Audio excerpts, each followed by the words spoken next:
Bien, bonsoir à tous. Et bonsoir Marc Lachaiseray. Merci d'être venu jusqu'à Montpellier ce soir pour nous proposer un très beau voyage. Donc vous êtes directeur de recherche au CNRS.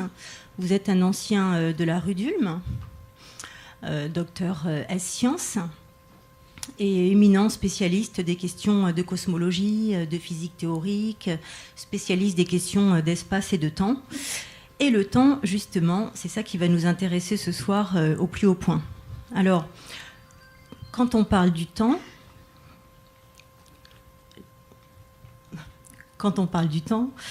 on se dit finalement c'est une notion assez familière. Le temps, tout le monde sait ce que c'est. Mais quand on essaye de définir le temps, là, ça devient un peu plus compliqué. Je peux faire une petite tentative. Vous m'en voulez pas. Le temps, le temps, disons, se passe. C'est ce qui passe quand rien ne se passe. On pourrait dire ça. Je crois que c'est dans un texte d'Étienne Klein, dans le dictionnaire critique de Dominique Lecourt sur l'histoire et la philosophie des sciences, où Étienne Klein dit la chose suivante. Il dit finalement, le temps, c'est le moyen le plus commode que la nature a trouvé pour que tout ne se passe pas en même temps. Voilà. Il le reprend dans son texte. Donc on reprendra cette idée-là tout à l'heure. Bon, alors là, vous voyez que je ne vous donne pas des définitions du temps, c'est une évocation du temps et on en restera là. Alors, je suis historienne des sciences, personne n'échappe à son destin. Évidemment, quand on regarde depuis disons l'Antiquité, la question du temps chez les philosophes, la question du temps chez les scientifiques, alors le mot est malvenu, ce sont les philosophes qui s'intéressent à l'enquête sur la nature, eh bien, on va penser, de la même manière qu'on va penser la matière et l'espace, on va s'interroger sur le temps. Est-ce qu'on peut couper l'espace? Est-ce qu'on peut couper le temps? Est-ce qu'on peut couper la matière indéfiniment? Et à partir de là, il va y avoir un certain nombre de paradoxes. Ce sont des paradoxes qui sont des paradoxes très connus. Vous connaissez le paradoxe de Zénon d'Élée, par exemple, pour lequel, malheureusement, Achille, grand spécialiste de la course à pied, doit joindre un point A à un point B. Il doit successivement traverser des espaces et des intervalles et un nombre infini d'intervalles, chaque intervalle étant parcouru pendant un temps fini. Un nombre infini d'intervalles, pauvre Achille, il n'arrive jamais au point B. C'est embêtant pour un coureur de fond. Alors, la question du temps devient une question importante dans la physique, avec notamment Galilée. C'est vrai que quand Galilée travaille sur la chute des corps, le temps devient une grandeur fondamentale de la physique. Avec Newton, dont on parlait tout à l'heure, le temps devient mathématique et absolu. À l'échelle humaine, ça marche plutôt pas mal, et les résultats de la physique vont exploser, je dirais, du temps de Newton jusqu'au moins la fin du 19e siècle. Ça marche, et ça marche bien. La fin du 19e siècle, dans le domaine de la physique, c'est un moment de crise. Pourquoi un moment de crise? Eh bien, les fondements de la physique, la mécanique, sont bousculés tout simplement pour des problèmes d'irréversibilité. C'est-à-dire, les phénomènes naturels sont éminemment irréversibles. Ah oui, mais alors, la mécanique de Newton ne tient plus. Quels sont les fondements de la physique? Période de crise. Crise de la physique, crise des sciences, crise de la philosophie, qui va ouvrir une ère nouvelle au tournant du 19e et du 20e siècle. Vous avez compris que je n'arrivais pas à définir le temps, trop compliqué.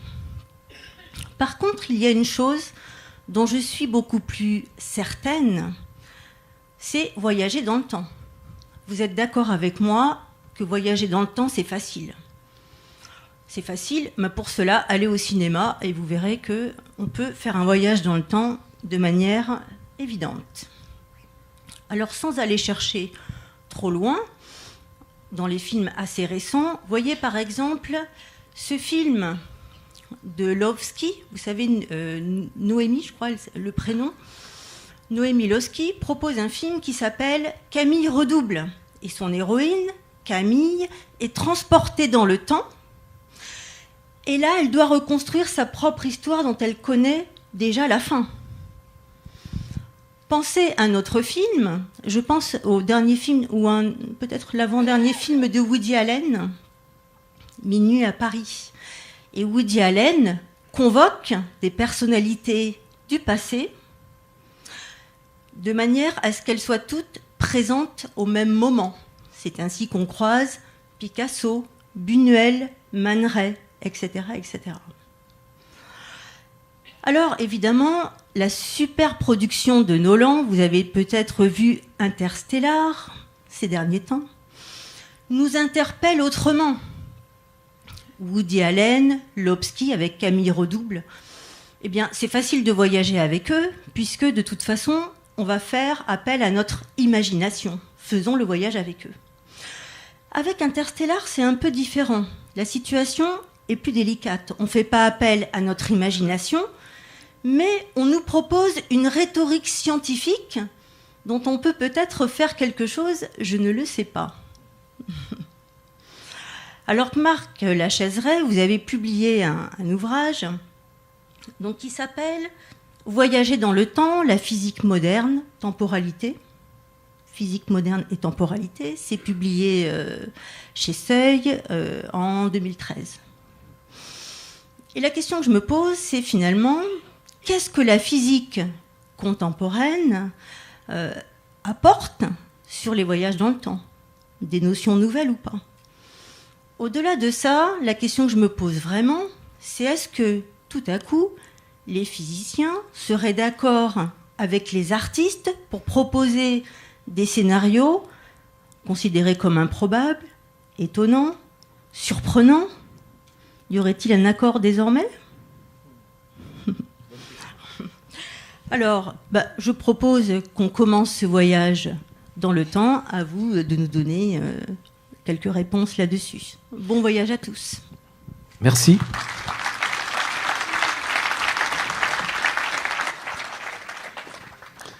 Merci pour cette présentation qui introduit déjà une partie de ce que je vais dire, en tout cas dans la première moitié, et je répondrai donc à quelques-unes des interrogations qui ont été émises, pas à toutes, parce qu'on ne peut pas parler de tout dans une seule soirée. Bon, je constate qu'on est bien assis, donc j'ai l'habitude de parler debout, mais peut-être que, exceptionnellement, je vais rester assis. On verra. Donc, le temps, effectivement, on a du mal à définir ce que c'est, et quand on regarde les écrits de la plupart des philosophes, des physiciens, des savants, entre guillemets, on s'aperçoit qu'ils ont tous parlé soit du temps, soit de notions à caractère temporel, mais sans jamais se risquer à en donner une définition précise. Donc je ne vais pas m'y risquer non plus, mais puisque je dois en parler ce soir, je vais essayer, dans un premier temps, d'en dégager certaines caractéristiques, certaines propriétés. Et peut-être ça ne fera pas une définition, mais je crois que ça nous aidera à comprendre ce qu'on appelle le temps. Et ce dont je voudrais vous persuader, c'est que ce qu'on appelle le temps est en fait une notion assez complexe, n'est pas une notion que j'appellerais première, mais c'est une notion qui synthétise d'autres notions qui, elles, sont des notions premières. Et ces notions premières, ce sont celles de datation, de chronologie, de durée, de causalité, que bien sûr je vais définir. Et donc je vais essayer de vous montrer que ces notions que je viens de mentionner sont des choses assez directes, assez faciles à appréhender et à mesurer, et que c'est leur synthèse, leur réunion harmonieuse qui constitue ce qu'on appelle le temps. Donc ça sera un petit peu la première partie de mon exposé, décortiquer d'une certaine manière ce qu'on appelle le temps. Et ceci sera valable, je pense, aussi bien pour la notion de temps qui nous est familière, que nous avons tous et que nous utilisons sans arrêt, puisque c'est ça qui nous permet, par exemple, de nous retrouver tous ensemble au même moment. Donc synthétise cette notion familière et aussi la notion du temps telle qu'elle est utilisée dans la physique.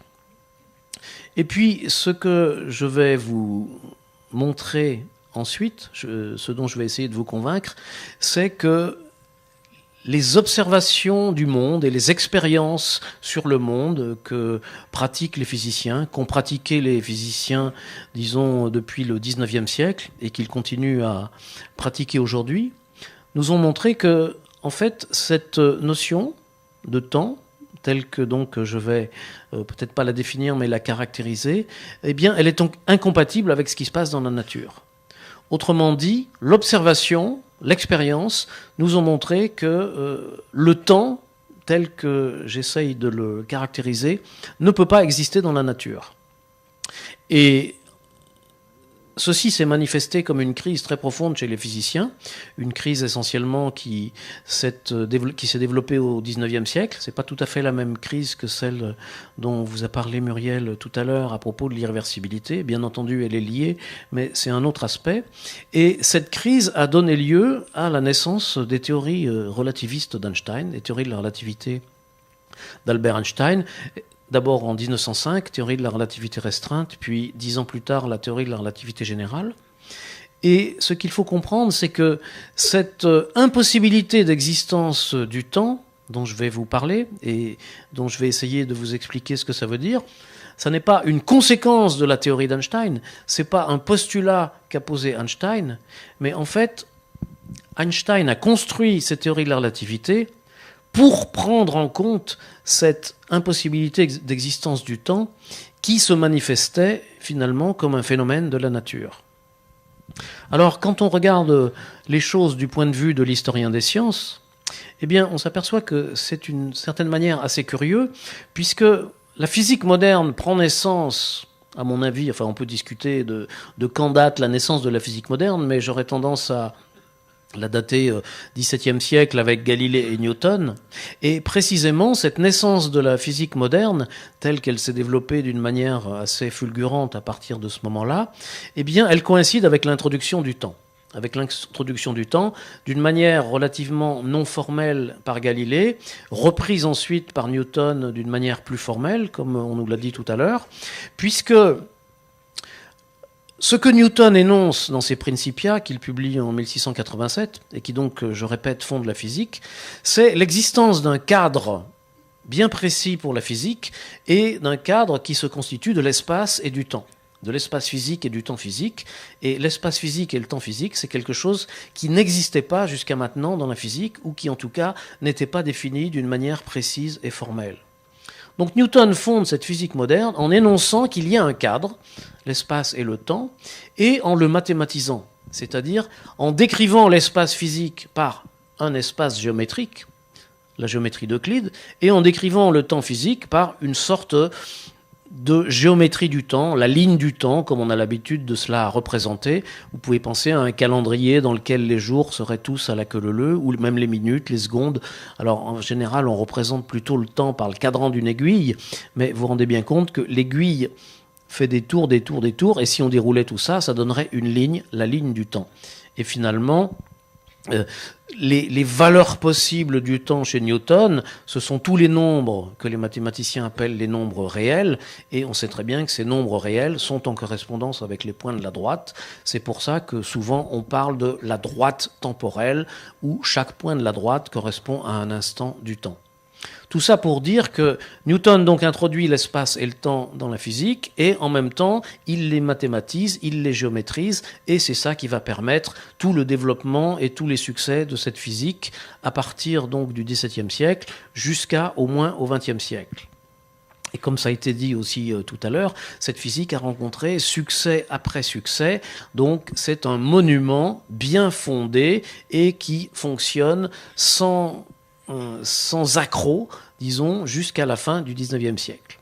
Avec, à ce moment-là, un accroc qui apparaît, et un accroc qui va se révéler très important, parce que, vous savez, il y a des accrocs qui se réparent pratiquement tout seuls, et puis il y en a d'autres, dès qu'on s'y intéresse, ils deviennent de plus en plus grands, et ça devient finalement une crise à la fin du XIXe siècle, qui a donc nécessité l'introduction d'une nouvelle physique. Et c'est un peu cette histoire que je vais vous raconter. Et puis je vous parlerai aussi donc des voyages dans le temps. Et les voyages dans le temps, on peut les considérer de plusieurs manières. comme on vous l'a dit aussi tout à l'heure, nous voyageons tous dans le temps. C'est-à-dire que j'ai besoin de rien faire, je reste sur ce fauteuil immobile, et puis je passe d'une seconde à la seconde suivante, à la seconde suivante, et puis si j'attends assez, à la minute suivante, à l'heure suivante. Donc en faisant rien, j'ai l'impression de voyager dans le temps. Je ne voyage pas dans l'espace, je suis immobile, mais je voyage dans le temps.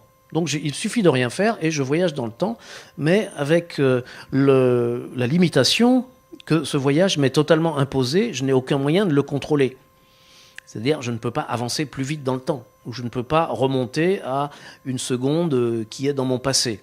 Donc, nous subissons tous un voyage dans le temps, dont on a toujours l'habitude, qui nous est imposé. Et même finalement, quand on voyage, quand on fait un voyage normal finalement, eh bien par exemple, j'ai voyagé tout à l'heure de Paris à Montpellier. Mais ce n'est pas tout à fait exact. Si on veut être plus précis, il faut dire que je suis parti de Paris à 16h et je suis arrivé à Montpellier à 19h. Donc, quand il y a une notion de voyage, la notion de voyage la plus habituelle, c'est pas voyager dans l'espace, c'est voyager dans l'espace et dans le temps. J'ai parcouru un certain déplacement dans l'espace, mais accompagné d'un déplacement dans le temps. Et donc tout voyage est un voyage au moins en partie temporel, spatial et temporel. Et il y a un voyage particulier qu'on appelle le repos, qui lui est purement temporel. C'est-à-dire, je reste encore une fois assis sur ce fauteuil, je subis un voyage temporel, mais pas de partie spatiale. Donc il faut se méfier des mots, parce que ce qu'on appelle voyage, c'est un voyage qui est à la fois spatial et temporel, et finalement, le voyage temporel, d'une certaine manière, c'est une banalité. Bon, bien entendu, j'arrête de jouer sur les mots, et quand on parle de voyage temporel, on veut dire autre chose. On veut dire quoi? Est-ce que, par exemple, dans un intervalle, dans une durée qui pour moi va être, par exemple, de quelques heures ou d'une journée, je peux me retrouver au 3e millénaire? Ça serait ce qu'on appellerait un voyage temporel dans le futur. Ou bien est-ce que tout d'un coup, dans ma vie, je peux me retrouver au XVIIIe siècle ou XVIIe siècle, à l'époque de Newton, pour lui expliquer combien il a eu raison d'introduire le temps dans la physique. Bon, c'est ça à quoi l'on pense lorsqu'on évoque le voyage temporel, ce voyage temporel qui est évoqué également dans les livres ou dans les films de science-fiction, comme ça a été mentionné tout à l'heure. Donc, question, est-ce que ce genre de voyage temporel est possible? Et alors, il y a une première constatation qui s'impose, qui n'est pas, si vous voulez, d'ordre physique ou d'ordre expérimental, mais d'ordre purement logique, quand on réfléchit à ce que peut être un voyage temporel vers le futur ou vers le passé, c'est que le voyage temporel ne peut exister que si le temps n'existe pas. Donc si on est dans le cadre de la physique newtonienne, si Einstein, si la crise du 19e siècle ne nous avait pas montré que le temps n'existe pas, si Einstein n'avait pas proposé une théorie qui permet de raisonner et de réfléchir sans le temps, eh bien la question serait tout de suite réglée, le voyage temporel vers le futur ou vers le passé est impossible. Bon. Mais il se trouve justement que le temps n'existant pas au niveau fondamental, si vous voulez, et même dans la pratique, d'une manière que je vais vous expliquer, le voyage dans le temps devient peut-être possible. Peut-être possible? Possible vraiment? Eh bien ça, on en discutera dans la deuxième partie de mon exposé. Mais donc, je vous ai promis de vous expliquer ce que c'est que le temps, et je commence par là. Et je commence par le fait que une sorte de certitude élémentaire, je crois que personne ne pourrait contester, c'est que chacun de nous a, d'une manière personnelle, le sentiment de l'écoulement du temps. C'est-à-dire, je crois que chacun de nous peut dire « le temps s'écoule », je vieillis, je grandis, je mûris, j'évolue, et on en est tous persuadés. Et comment on en est persuadé?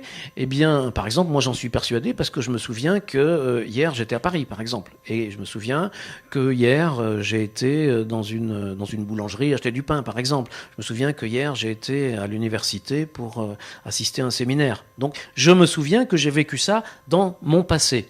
Je me souviens d'événements passés que j'ai vécus. Et puis ça remonte encore plus loin. Et donc, et je me souviens aussi qu'il y a 10 ans, j'étais plus jeune, j'avais peut-être un peu plus de cheveux, etc. Donc je me souviens que j'évolue, que je vieillis, que je grandis d'une certaine manière. Donc j'ai une conscience de quelque chose que j'appelle l'écoulement du temps. Et finalement, j'ai une espèce de chronologie personnelle, j'ai une espèce d'appréhension personnelle des durées. Et je constate aussi que cette appréhension des durées, cette sensation des durées, qui est quelque chose qui se passe dans mon esprit, dans mon âme, je ne sais pas trop analyser ça, mais qu'elle coïncide aussi avec la durée de certains phénomènes qui me sont propres, des phénomènes physiologiques. Par exemple, les battements de mon cœur, par exemple ma respiration, ma digestion, mon besoin de sommeil, mes rythmes de sommeil et de veille, et aussi par exemple la durée qu'il me faut pour lire un livre.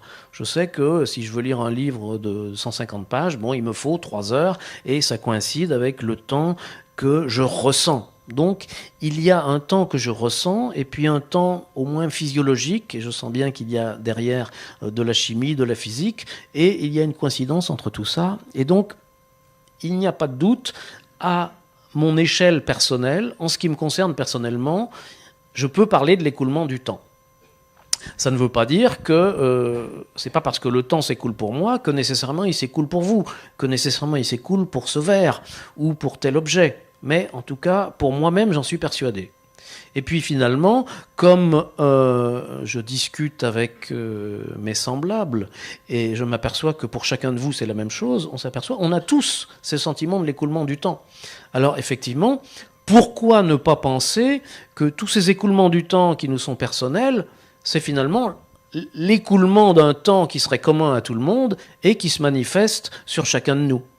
Et que donc, ce temps personnel qui s'écoule, ça n'est pas mon temps personnel, mais c'est la manifestation à mon égard d'un temps universel qui s'écoule pour tout le monde. Vous voyez, ça n'est pas une obligation logique de penser ça, mais c'est une possibilité rationnelle et puis, disons, relativement raisonnable.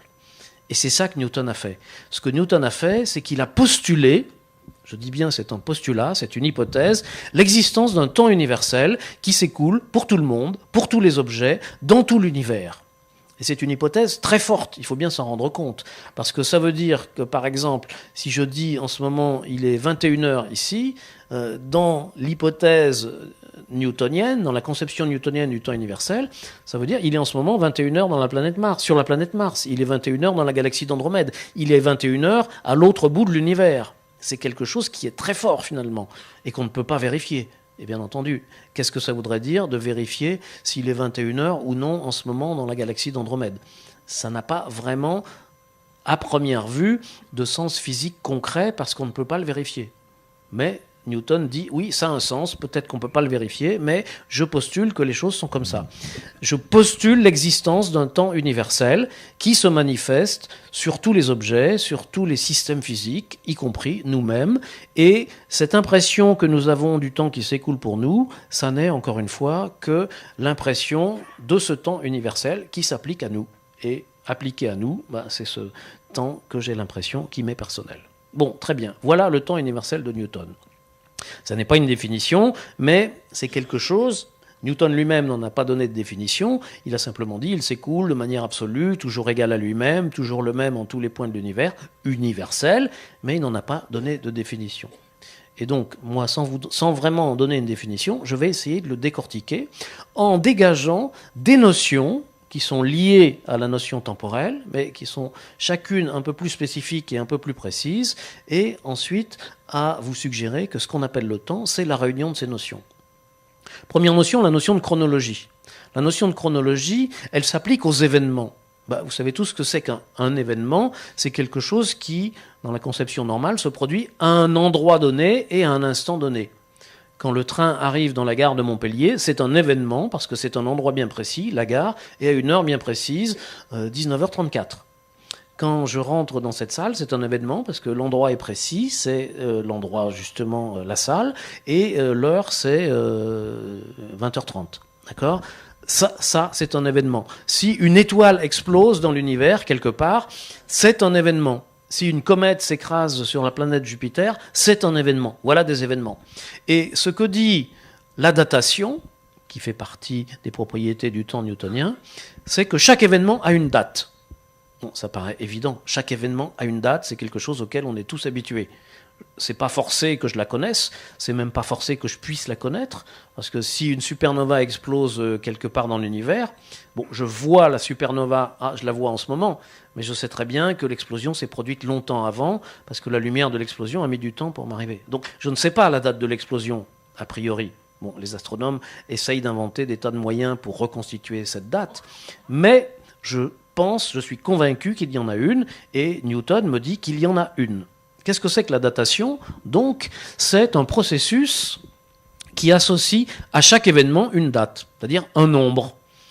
À chaque événement est associé un nombre. Je le connais ou je ne le connais pas, peu importe, mais il existe. Donc ça veut dire que si je prends deux événements maintenant dans l'univers, la supernova qui explose, la comète qui s'écrase sur Jupiter, ces deux événements ont deux dates, deux nombres, je peux comparer ces deux nombres. Et il y en a forcément, ou bien ils sont égaux, auquel cas je vais dire les événements sont simultanés, ou bien il y en a un qui est plus grand que l'autre, et je vais dire cet événement s'est déroulé avant celui-là. Autrement dit, dès qu'il y a une datation, forcément il en résulte une chronologie. Ça veut dire que s'il y a deux événements, forcément, ou bien ils sont simultanés, ou bien il y en a un qui s'est déroulé avant l'autre. Et ça c'est la chronologie, ça veut dire que la datation nous permet de classer tous les événements. Et ce classement, c'est ce qu'on appelle la chronologie. Deux événements sont simultanés où l'un est antérieur ou postérieur à l'autre. Bon. Donc, datation, chronologie, c'est pratiquement la même chose. Et c'est une des propriétés du temps, à laquelle on est tous habitués. On sait que chaque fois que quelque chose arrive, un événement, il a une date. Deuxième notion, et je voudrais que vous compreniez qu'elle est différente, même si elle semble liée à la première, c'est la notion de durée. La datation, c'est quelque chose qui concerne un événement, quelque chose qui se produit à un instant donné. Les durées, ça concerne les phénomènes. Qu'est-ce que c'est qu'un phénomène? Justement, c'est quelque chose qui dure. Par exemple, ma conférence, elle commence à un certain moment, elle va finir à un autre, et elle aura une certaine durée. Autrement dit, la datation, on associe un nombre à un événement, la durée, on associe un nombre, sa durée, à un phénomène. Je peux parler de la durée de ma conférence. Je peux parler de la durée de mon voyage de Paris à Lyon. Je peux parler de la durée de la vie d'une étoile. Je peux parler de la durée de la vie d'Albert Einstein, etc. La durée, c'est quelque chose qui est associé à un phénomène. Vous voyez, c'est pas du tout la même chose et ça se mesure pas de la même manière. Je sais mesurer une durée avec un chronomètre, par exemple. Mesurer une date, c'est pas évident, encore une fois. Je peux mesurer, par exemple, combien de temps il faut pour qu'une étoile vive sa vie, mais la dater, c'est pas du tout le même problème. C'est un problème complètement différent. Donc, deux notions, vous voyez, qui sont complètement différentes. Et ces notions ont un lien entre elles. Quel lien? Bon, si par exemple, je prends un phénomène comme mon voyage en train a débuté par un événement. Le train part de la gare de Lyon, il se termine par un autre événement, le train arrive en gare de Montpellier. Ces deux événements ont une date, une heure on va dire, et la durée de l'événement, c'est simplement la différence entre la date de la fin et la date du début. Vous devez vous dire que je suis en train de vous raconter des évidences, évidemment. Bon, mais le problème c'est que c'est pas comme ça dans le monde. Donc là, c'est pour ça que je vous décortique ces propriétés du temps qui semblent des évidences, parce qu'ensuite, je vais vous dire que ces propriétés qui nous semblent des évidences ne sont pas du tout vérifiées dans le monde. Et notamment cette propriété que la durée d'un phénomène est égale à la durée de l'événement final moins la durée de l'événement initial, quelque chose qui est absolument vérifié dans la vie de tous les jours, et dans beaucoup d'expériences de physique, il faut bien le dire, celles qui ne demandent pas une trop grande précision, eh bien, cette propriété n'est pas du tout vérifiée dans la nature. Mais elle est vérifiée dans la plupart des phénomènes et elle est vraie dans la physique newtonienne avec le temps. Et donc, quand je vais dire que le temps disparaît, ça va être, par exemple, la prise en compte du fait que cette propriété n'existe pas. Je répète, cette propriété importante, la durée d'un phénomène ne dépend que de l'événement final et de l'événement initial. Ça veut dire que si vous avez deux histoires qui commencent par le même événement et qui finissent du même événement, forcément, selon cette conception, elles ont même durée, et on y est tous habitués. Si par exemple, je vais de Paris à Lyon en train et que mon collègue va aussi de Paris à Lyon, mais en avion, on On se serre la main avant de partir. Moi, je vais prendre mon train. Lui, il va prendre son avion. On se retrouve le lendemain à Lyon en se serrant la main. Eh ben, on sait qu'on a tous les deux vécu 24 heures. J'ai vécu une durée de 24 heures. Il a vécu une durée de 24 heures. Ça paraît encore une fois une évidence. C'est un lien profond entre les durées et les datations. Et encore une fois, j'annonce la suite. Ce lien n'est pas du tout vérifié dans la nature. Bon, j'en suis à vous décortiquer le temps. On a parlé d'une première propriété qui est datation, qui implique la chronologie. Une deuxième propriété qui est la durée. Et puis il y a une troisième propriété dont je pourrais vous parler, qui est la causalité. Mais je ne veux pas m'étendre là-dessus parce qu'on n'a pas assez de temps, assez de durée ce soir pour parler de tout. Mais en gros, ce qu'on va appeler causalité en physique newtonienne, en la physique où il y a le temps, c'est la même chose que la chronologie. Autrement dit, si un événement se déroule avant un autre, eh bien, il est la cause possible de cet événement. Et on sait très bien que si on dit que l'événement A est une des causes de l'événement B, eh bien, forcément, l'événement A s'est déroulé chronologiquement avant l'événement B. Donc, dans la physique newtonienne, c'est même pas la peine de distinguer. Chronologie et causalité, en gros, c'est la même chose. Un événement est la cause possible d'un autre s'il est chronologiquement antérieur. Encore une fois, ça paraît une évidence.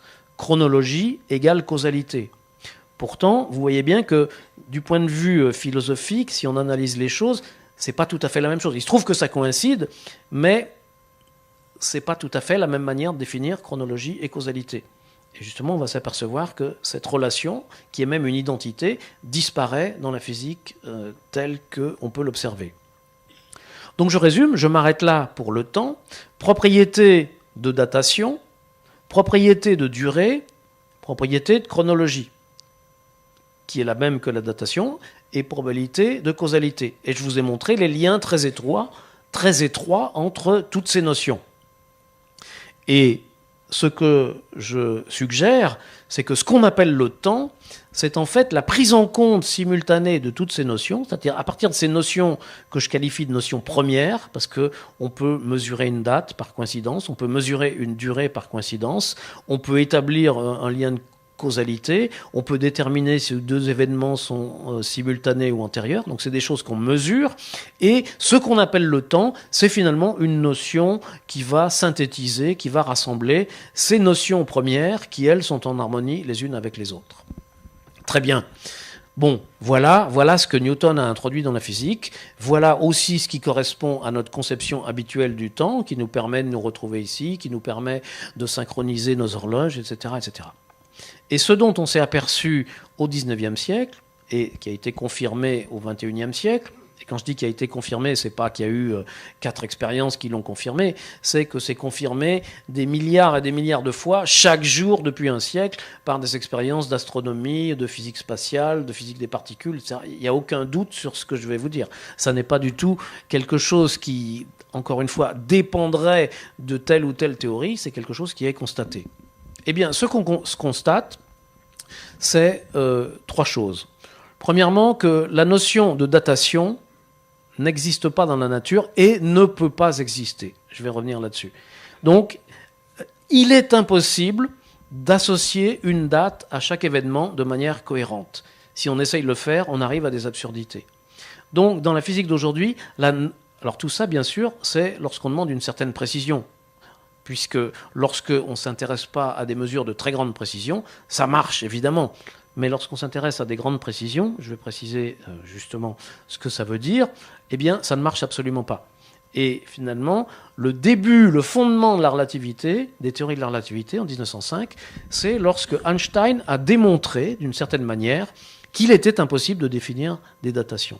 Donc la notion de datation et la notion de chronologie n'existent pas dans la nature. Et c'est non seulement qu'elle n'existe pas, c'est qu'elle ne peut pas exister. Sinon, on arrive à des absurdités logiques. La notion de durée existe parfaitement. C'est-à-dire la durée d'un phénomène, on va appeler ça maintenant durée propre, parce que ce n'est pas tout à fait la même chose, c'est parfaitement défini. C'est-à-dire que quand je vis une histoire, par exemple, ma conférence du début à la fin, ça a une durée. Mon voyage en train, ça a une durée. Un voyage en avion, ça a une durée. La vie d'une étoile, ça a une durée. Donc, tout phénomène a bien une durée. Mais puisqu'il n'y a plus de datation et de chronologie, il n'y a plus de lien entre durée et datation. Et même, c'est beaucoup plus fort, parce que ce qu'on constate, c'est que la durée d'un phénomène ne dépend pas seulement de l'événement initial et de l'événement final. Alors ça, c'est très déroutant. C'est même sans doute ce qui est le plus déroutant dans la physique relativiste, qu'en général, on a le plus de mal à avaler quand on apprend cette théorie. Je vous l'illustre par une petite histoire qui a été inventée par le physicien français Paul Langevin, précisément pour illustrer ce que ça voulait dire. C'est ce qu'on appelle quelquefois le paradoxe des jumeaux de Langevin. Je n'aime pas ce mot de paradoxe parce que justement, il n'y a rien de paradoxal là-dedans. En fait, c'est paradoxal si on essaye de l'interpréter en utilisant la notion de temps. C'est absolument impossible. En revanche, si on a admis que la notion de temps n'existe pas, il n'y a absolument rien de paradoxal dans cette histoire. Et heureusement, parce que c'est quelque chose qui se vérifie tous les jours dans la physique, non pas avec des jumeaux de la manière dont je vais vous la raconter maintenant, mais avec des particules, avec des engins spatiaux, avec des phénomènes astronomiques. Donc l'histoire, c'est la suivante. On suppose deux jumeaux qui, par définition, naissent le même jour au même endroit, et puis qui, disons, jusqu'à l'âge de 18 ans, vivent la même histoire. Donc ils sont au même endroit et ils vivent finalement dans la même maison. Donc ils arrivent à leur anniversaire commun de 18 ans ensemble et ils le fêtent ensemble et ils se congratulent parce que l'un des deux va partir en voyage dans l'espace avec sa fusée très puissante. Donc ils se quittent ensemble, ils se font une dernière accolade à leur anniversaire commun de 18 ans, et puis un des jumeaux va partir dans l'espace faire un très long voyage, et puis ils vont se retrouver beaucoup plus tard. Et lorsqu'ils se retrouvent, eh bien, le jumeau qui est resté sur Terre a 60 ans, et le jumeau qui est parti dans l'espace a 30 ans. Donc ils ont chacun vécu deux histoires différentes. Ces histoires commencent au même événement, à 18 ans lorsqu'ils se disent adieu. Elles finissent toutes les deux par le même événement, lorsqu'ils s'embrassent en se retrouvant. Et pourtant, l'histoire du jumeau qui est resté sur Terre a duré 60 moins 18, donc 42 ans, et l'histoire du jumeau qui a voyagé a duré 12 ans. Un jumeau a vécu 42 ans, l'autre jumeau a vécu 12 ans, alors que leurs histoires commencent par le même événement et finissent par le même événement.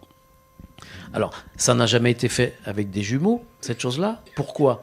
Non pas que ça soit impossible, mais la technologie ne nous le permet pas. Parce que pour qu'il y ait un effet de différence de durée aussi important, il faudrait voyager à des vitesses qui seraient proches de celles de la vitesse de la lumière. Or, nos fusées en sont bien loin. Et puis, si on voulait faire ça, il faudrait évidemment que la fusée accélère beaucoup. Et vous savez que l'organisme humain ne peut pas supporter des accélérations qui dépassent, disons, une petite dizaine de fois l'accélération de la pesanteur, et encore. Donc, ce voyage est impossible pour des raisons technologiques, mais pas du tout en pratique. Et on a fait cette expérience dont je vous parle avec des horloges, avec des particules élémentaires, enfin, de plusieurs manières possibles, et le résultat est sans appel. Des histoires qui ont le même événement initial et le même événement final ont des durées différentes. Donc, on a perdu cette propriété fondamentale qu'on avait avec le temps newtonien. Ça veut dire quoi ? Ça veut dire qu'on ne peut plus mesurer le temps. Il ne peut plus y en avoir, parce que s'il y avait un temps, selon que je le mesure à l'horloge du jumeau, par exemple, qui est resté sur Terre, ou l'autre, on aurait deux dates différentes pour l'événement final. Donc, il n'y a pas de temps possible. Et encore une fois, c'est quelque chose qui a été absolument constaté maintes et maintes fois. Alors, comment Einstein en est arrivé là ? Comment Einstein a constaté cela ? Eh bien, Einstein s'est intéressé à la notion de simultanéité. Alors là, il y a un petit raisonnement logique à comprendre, mais encore une fois, je ne fais que répéter ce que j'ai déjà dit.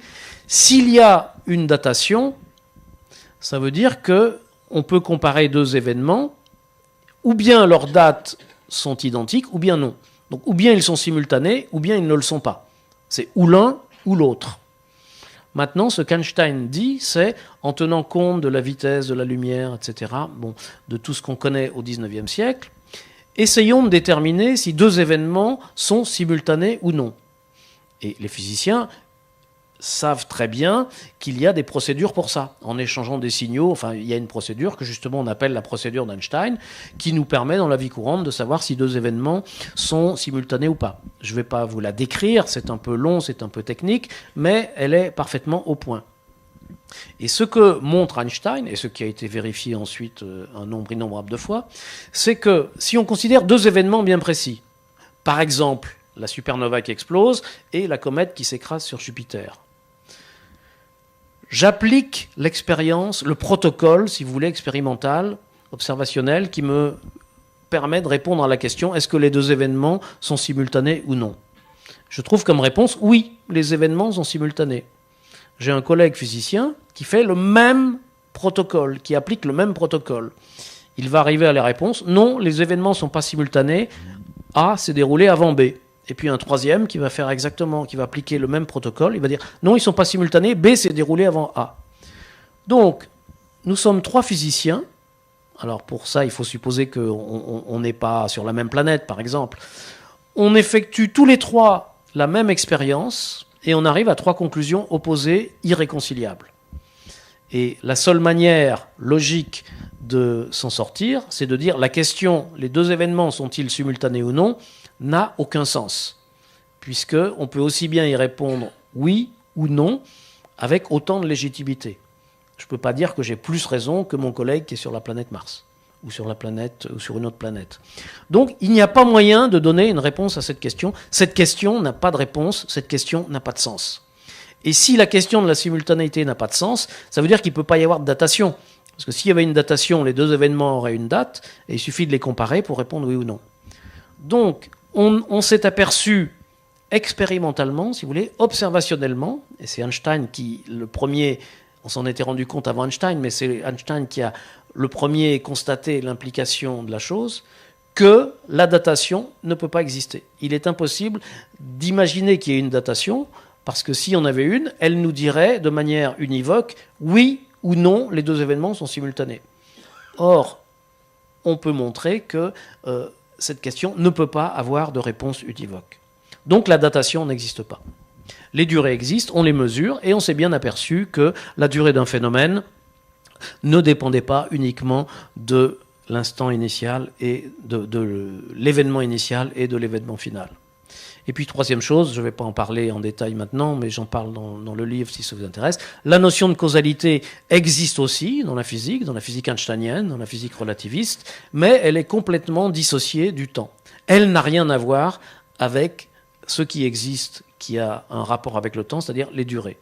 Autrement dit, dans la physique d'aujourd'hui, dans la physique relativiste, les datations et la chronologie n'existent pas, les durées existent très bien, mais elles n'ont plus cette fameuse propriété. La chronologie existe bien, mais elle n'a aucun rapport avec les durées.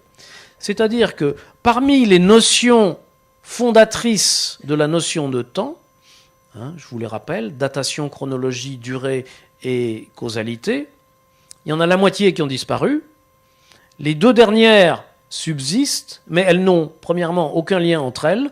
Je pourrais vous montrer de manière précise pourquoi elles n'ont aucun lien entre elles. Et elles n'ont pas les propriétés qu'elles ont dans la physique newtonienne. Et c'est cela qu'on veut dire lorsqu'on dit le temps n'existe pas dans la nature. Il n'y a pas, par exemple, de datation possible. Il est impossible d'associer une date à un événement. Alors, l'objection qui vient tout de suite à l'esprit dans ce cas-là, c'est comment se fait-il qu'on arrive à utiliser une notion de temps sur la Terre ? Eh bien, la réponse, c'est la suivante. C'est que lorsque l'on fait des mesures temporelles, ou lorsqu'on s'intéresse à l'heure, lorsqu'on lit notre montre, lorsqu'on mesure la durée d'un exploit sportif, par exemple, ben c'est toujours avec une précision limitée. Disons que dans la vie courante, quand on a besoin d'une précision d'une seconde, c'est déjà pas mal. Dans les mesures sportives, on arrive, je crois, au dixième, quelquefois au centième de seconde. Je ne sais plus vraiment quel sens ça a, mais on arrive à ça. Pour des expériences un peu plus précises, quand on fait des chronométrages au laboratoire, on peut arriver au millième de seconde, millionième de seconde, etc. Dans les processus de la vie courante, les histoires sont bien différentes. C'est-à-dire, je vous vois ici, je vous retrouve demain, j'aurai vécu 24 heures, vous aurez vécu 24 heures, plus une fraction de seconde. Mais cette fraction de seconde, elle est bien inférieure à la précision de nos mesures temporelles. Ça va être peut-être 1 milliardième de seconde, j'en sais rien. Si vous allez faire le tour du monde entre-temps et qu'on se retrouve dans un mois, ben peut-être qu'on aurait une différence qui serait de l'ordre du millionième de seconde. C'est déjà un petit peu plus. Mais évidemment, dans la vie courante, ça n'est pas mesurable. En revanche, avec une horloge, c'est mesurable. Et ça a été mesuré. C'est-à-dire, on a fait l'expérience avec des avions, des horloges atomiques dans les avions. Les deux horloges sont parfaitement synchronisées. Elles décollent, deux avions décollent dans deux sens opposés, ils font 1 ou 2 tours de la Terre, ils se retrouvent, on compare les horloges. Il y a une horloge qui a vécu pendant 24 heures et l'autre a vécu pendant 24 heures et 1 millionième de seconde, et les horloges sont assez précises pour mesurer la différence. Aujourd'hui, on a mesuré des différences bien plus infimes que ça, et donc le phénomène est un phénomène, si vous voulez, courant en physique de laboratoire quand on fait des expériences un peu précises. Donc pourquoi nous arrivons à nous accorder ? Tout simplement parce que à la précision, ces effets n'apparaissent pas. Mais si l'on se donnait des rendez-vous au milliardième de seconde, ça serait très compliqué. Donc on aurait beaucoup de mal à avoir une vie sociale. Et puis tout ça, finalement, c'est dans le système solaire. Donc à l'échelle de tout ce qui se passe dans la Terre et dans le système solaire, à la précision de nos mesures, et encore davantage à la précision qu'avait Newton, tout ça marche. Donc l'hypothèse de Newton, à la précision de toute la physique jusqu'au XXe siècle, elle marche très bien. Et c'est elle qui a permis le développement de la physique. Et ce qui est curieux, c'est que justement, ce qui se passe au XXe siècle, ça repose, cette révolution relativiste, sur justement la négation de l'hypothèse de Newton, qui pourtant a été aussi fructueuse. Donc, je m'arrête ici pour cette définition du temps. Je passe au deuxième volet qui est le voyage dans le temps. Je vous ai expliqué que ce voyage dans le temps, à part le sens trivial, il n'est possible que si le temps n'existe pas, mais je viens de vous montrer que le temps, justement, n'existe pas. Donc, peut-être que le voyage temporel existe. Alors, si vous avez bien suivi tout ce que j'ai dit, vous devez déjà avoir compris que le voyage temporel dans le futur est tout à fait possible.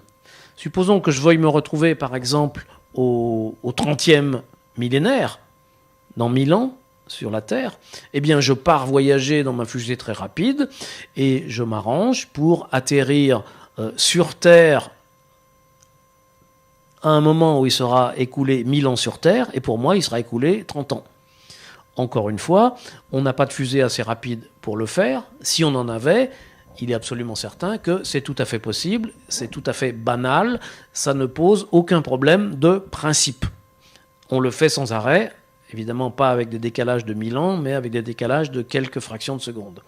Donc le voyage dans le futur, le voyage vers le futur, il n'y a aucun problème, c'est quelque chose qui est déjà dans la physique relativiste, c'est quelque chose qui est déjà tout à fait possible, qui se produit sans arrêt, mais d'une manière qu'on a du mal à déceler, ça se produit sans arrêt avec des particules, avec des engins spatiaux, mais c'est jamais que des petites différences qui se mesurent en fractions de seconde, donc qu'on arrive à déceler avec des horloges, mais qui n'ont rien de spectaculaire, et qui ne permettent pas, avec la technologie d'aujourd'hui, encore une fois, le voyage vers le futur non humain.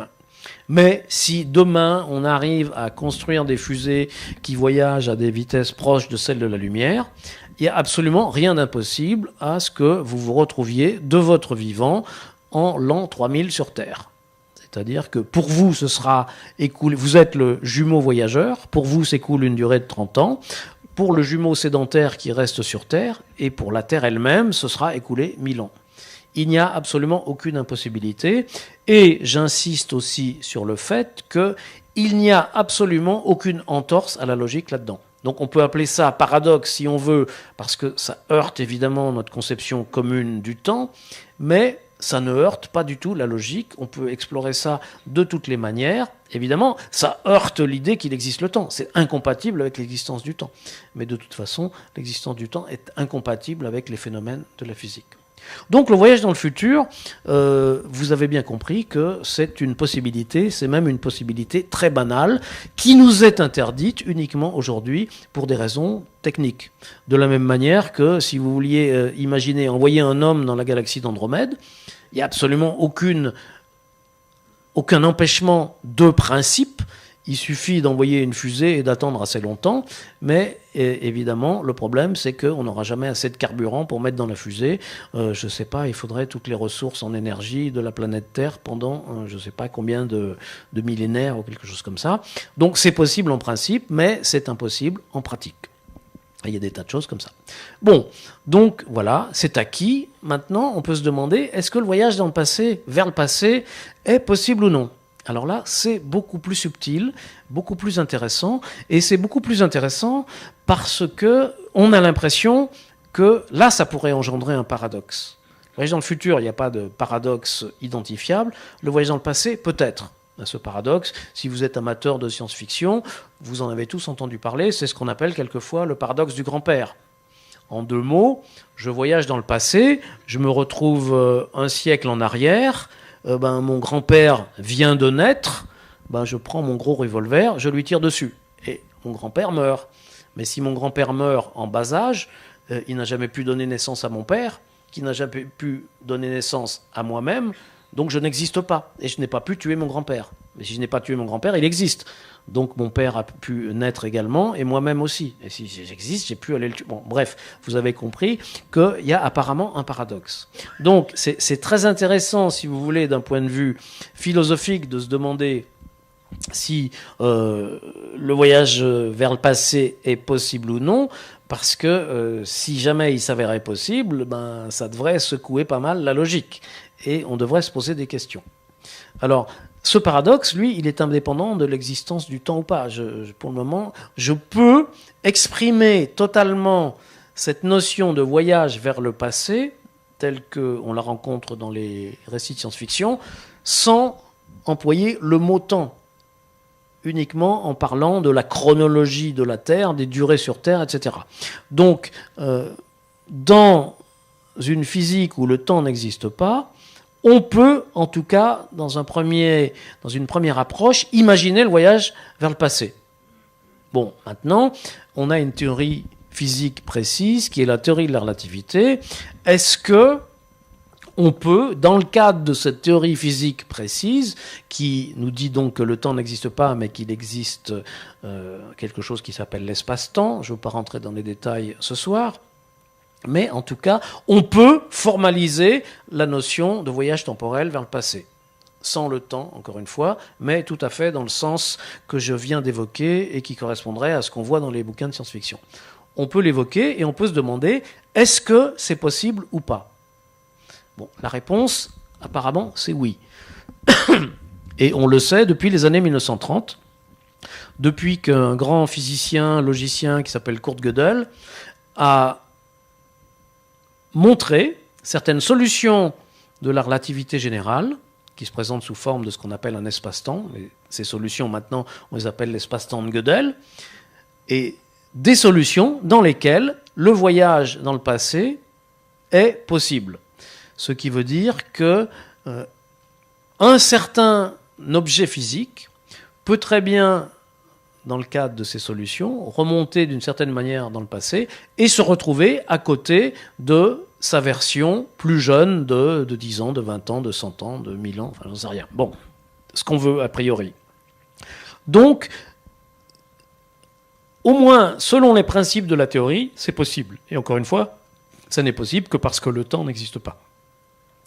Alors, c'est possible en principe, est-ce que c'est possible en pratique ? C'est-à-dire, est-ce que cette solution, disons, cette solution formelle de la théorie qu'a trouvée Gödel peut être une solution possible, disons, physiquement ?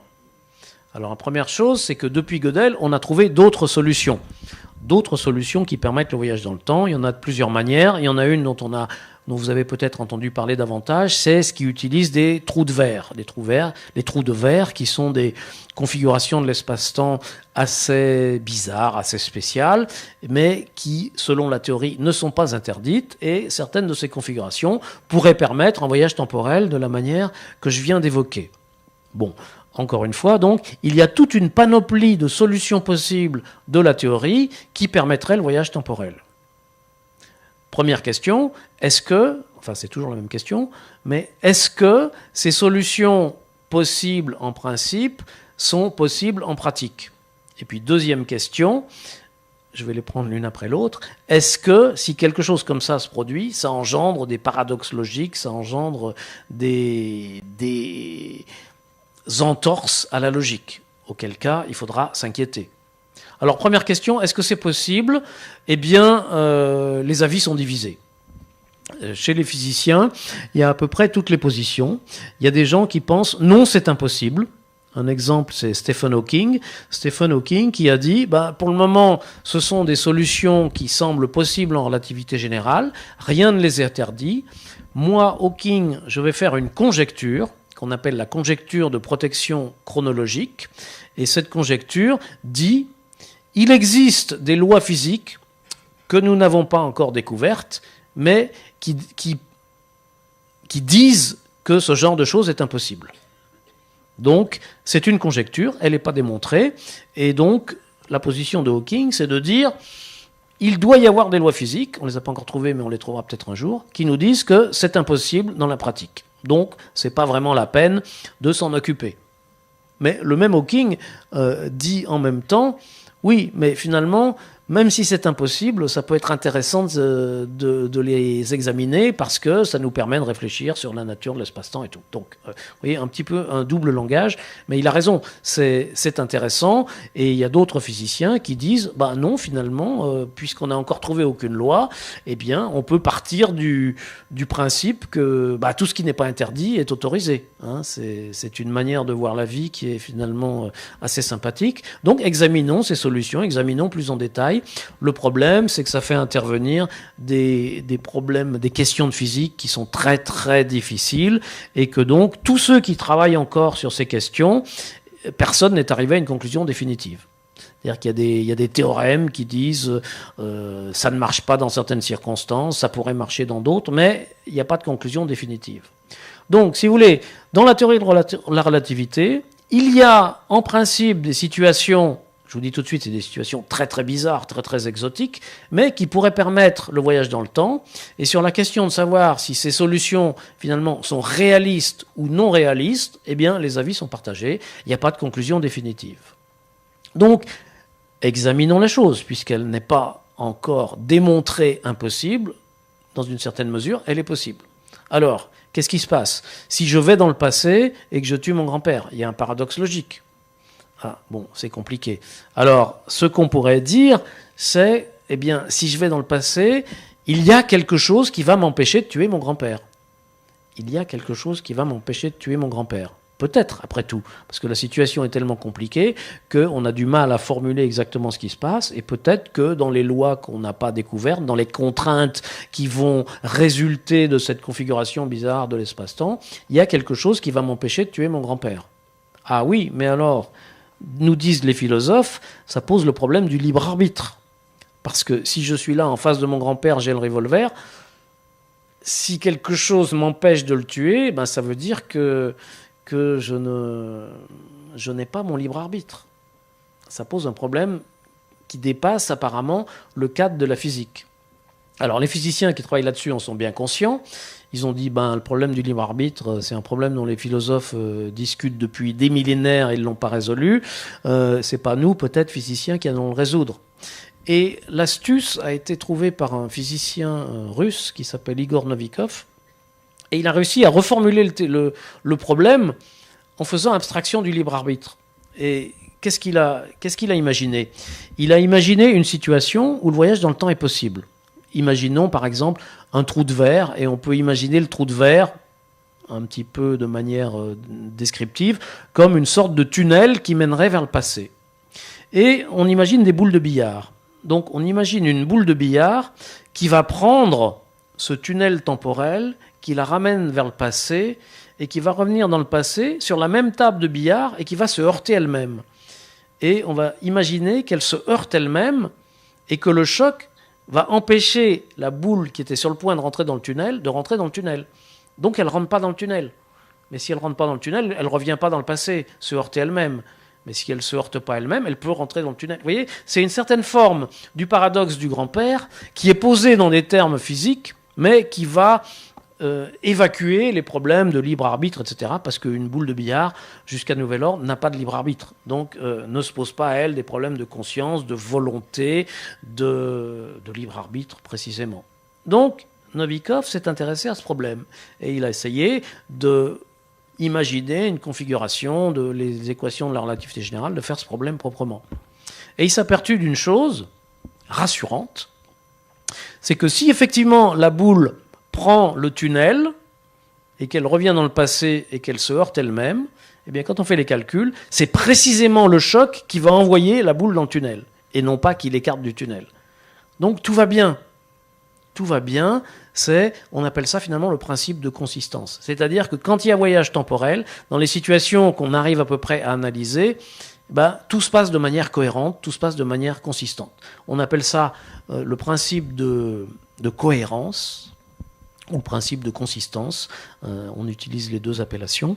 Et finalement, c'est rassurant. Mais ça ne veut dire qu'une chose, finalement. Ça veut dire que tout ce qui serait finalement non logique ne peut pas être une solution de la physique. Ça veut dire la physique repose sur des bases logiques cohérentes. Ouf, on est rassuré, mais c'était peut-être pas la peine d'ailleurs de le poser comme un principe spécial. Mais disons, Novikov était tellement content d'avoir démontré ça qu'il l'a illustré comme un principe qu'on énonce de manière spécifique.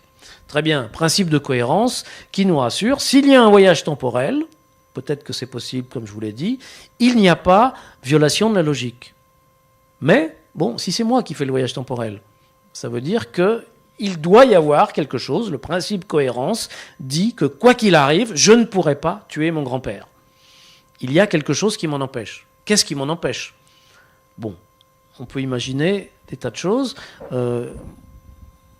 Personnellement, j'ai proposé une conjecture qui n'est pas du tout aussi forte que celle de Hawking, mais qui est un petit peu plus douce, un petit peu plus modérée, et qui est la suivante, qui est que le voyage temporel, de la manière que je viens d'évoquer, est possible pour des systèmes physiques qui sont très peu complexes. Par exemple, une particule élémentaire, peut-être un atome, peut-être une molécule, mais impossible pour un système suffisamment organisé. Bon, c'est pas du tout une conjecture en l'air, ça repose sur des bases physiques assez précises, il y a des raisons assez précises qui pourraient justifier cette conjecture, que je n'ai pas démontrée, c'est une simple conjecture. Et notamment, ça veut dire que n'importe quel système physique qui serait suffisamment complexe pour pouvoir avoir une mémoire ou une conscience serait dans l'impossibilité de suivre un tel voyage temporel. En particulier un être humain, en particulier un être conscient muni de volonté. Donc le problème du libre arbitre dans ce cas-là ne se pose pas. Il est tout à fait possible qu'une molécule, peut-être une boule de billard, encore qu'une boule de billard est quand même un système assez complexe, accomplisse un tel voyage, mais un objet suffisamment organisé, non. Bon. Ça, c'est une réponse possible, mais je n'ai émis qu'une conjecture qui n'est pas démontrée, qui n'est peut-être pas démontrable et que certains vont peut-être vouloir refuser encore. Ils vont dire, oui, bon, elle n'est pas démontrée, donc on veut quand même examiner. Bon, dans ce cas-là, il faut se rendre à l'évidence. Si on peut voyager dans le passé, c'est-à-dire si ma conjecture est fausse, un être humain peut voyager dans le passé, dans des circonstances assez bizarres. Il peut se retrouver face à son grand-père, et quoi qu'il fasse, il ne peut pas le tuer. Il y a quelque chose qui va l'en empêcher. Quoi ? Bon, quoi, je n'en sais rien. Mais quelque chose va l'en empêcher. Donc, à ce moment-là, on peut se dire, il y a une atteinte à notre libre arbitre. Et donc, en écrivant ce livre, je me suis trouvé devant cette question. S'il y a un voyage temporel, il semblerait que ça viole notre libre arbitre. Alors, j'ai été en discuter avec des philosophes. Et les philosophes m'ont tous répondu, oui, mais on sait très bien que le libre arbitre, ça n'existe pas. C'est une illusion. C'est-à-dire, on a l'illusion de faire ce qu'on veut, on a l'illusion de prendre des décisions qui ne dépendent de rien d'autre, mais en fait, la décision que je vais prendre, la décision que je prends de continuer à parler encore 5 minutes ou 10 minutes, je crois la prendre moi-même, je crois décider. Mais en fait, ça dépend de l'état de mes neurones, de l'état de mon cerveau, de l'état de mes pensées, de l'état de la salle, de tout un ensemble de phénomènes que je ne contrôle pas. Et la décision que je crois prendre est en fait une conséquence complètement déterminée de tout ce qui se passe en ce moment dans mon cerveau. C'est-à-dire, quoi que je décide, c'est pas moi vraiment qui vais le décider, c'est quelque chose qui est complètement déterminé. Sauf que j'ai l'impression, j'ai l'illusion, diraient certains philosophes, de le décider, donc tout va bien. Et ce que j'appelle le libre arbitre, c'est cette illusion que j'ai de décider les choses. Bon, évidemment, je ne vais pas vous faire un cours ou une conférence philosophique sur la notion de libre arbitre, je ne suis pas philosophe et je sais que les philosophes ont des avis partagés là-dessus. Et c'est pour vous dire que si jamais le voyage dans le temps existe, le seul problème qu'à mon avis ça puisse poser, ça ne heurte absolument pas la logique, il n'y a là aucun paradoxe identifié. Le seul problème que ça peut poser, c'est effectivement la remise en cause de notre libre arbitre. Mais là, je me décharge du problème, je le transmets à mes amis et collègues philosophes, à eux de voir. Mais de toute façon, ils m'ont convaincu que, voyage temporel ou pas, que finalement, que peut-être que le déterminisme de la physique ordinaire, sans parler de voyage dans le temps, est déjà une limitation très forte à notre notion de libre arbitre.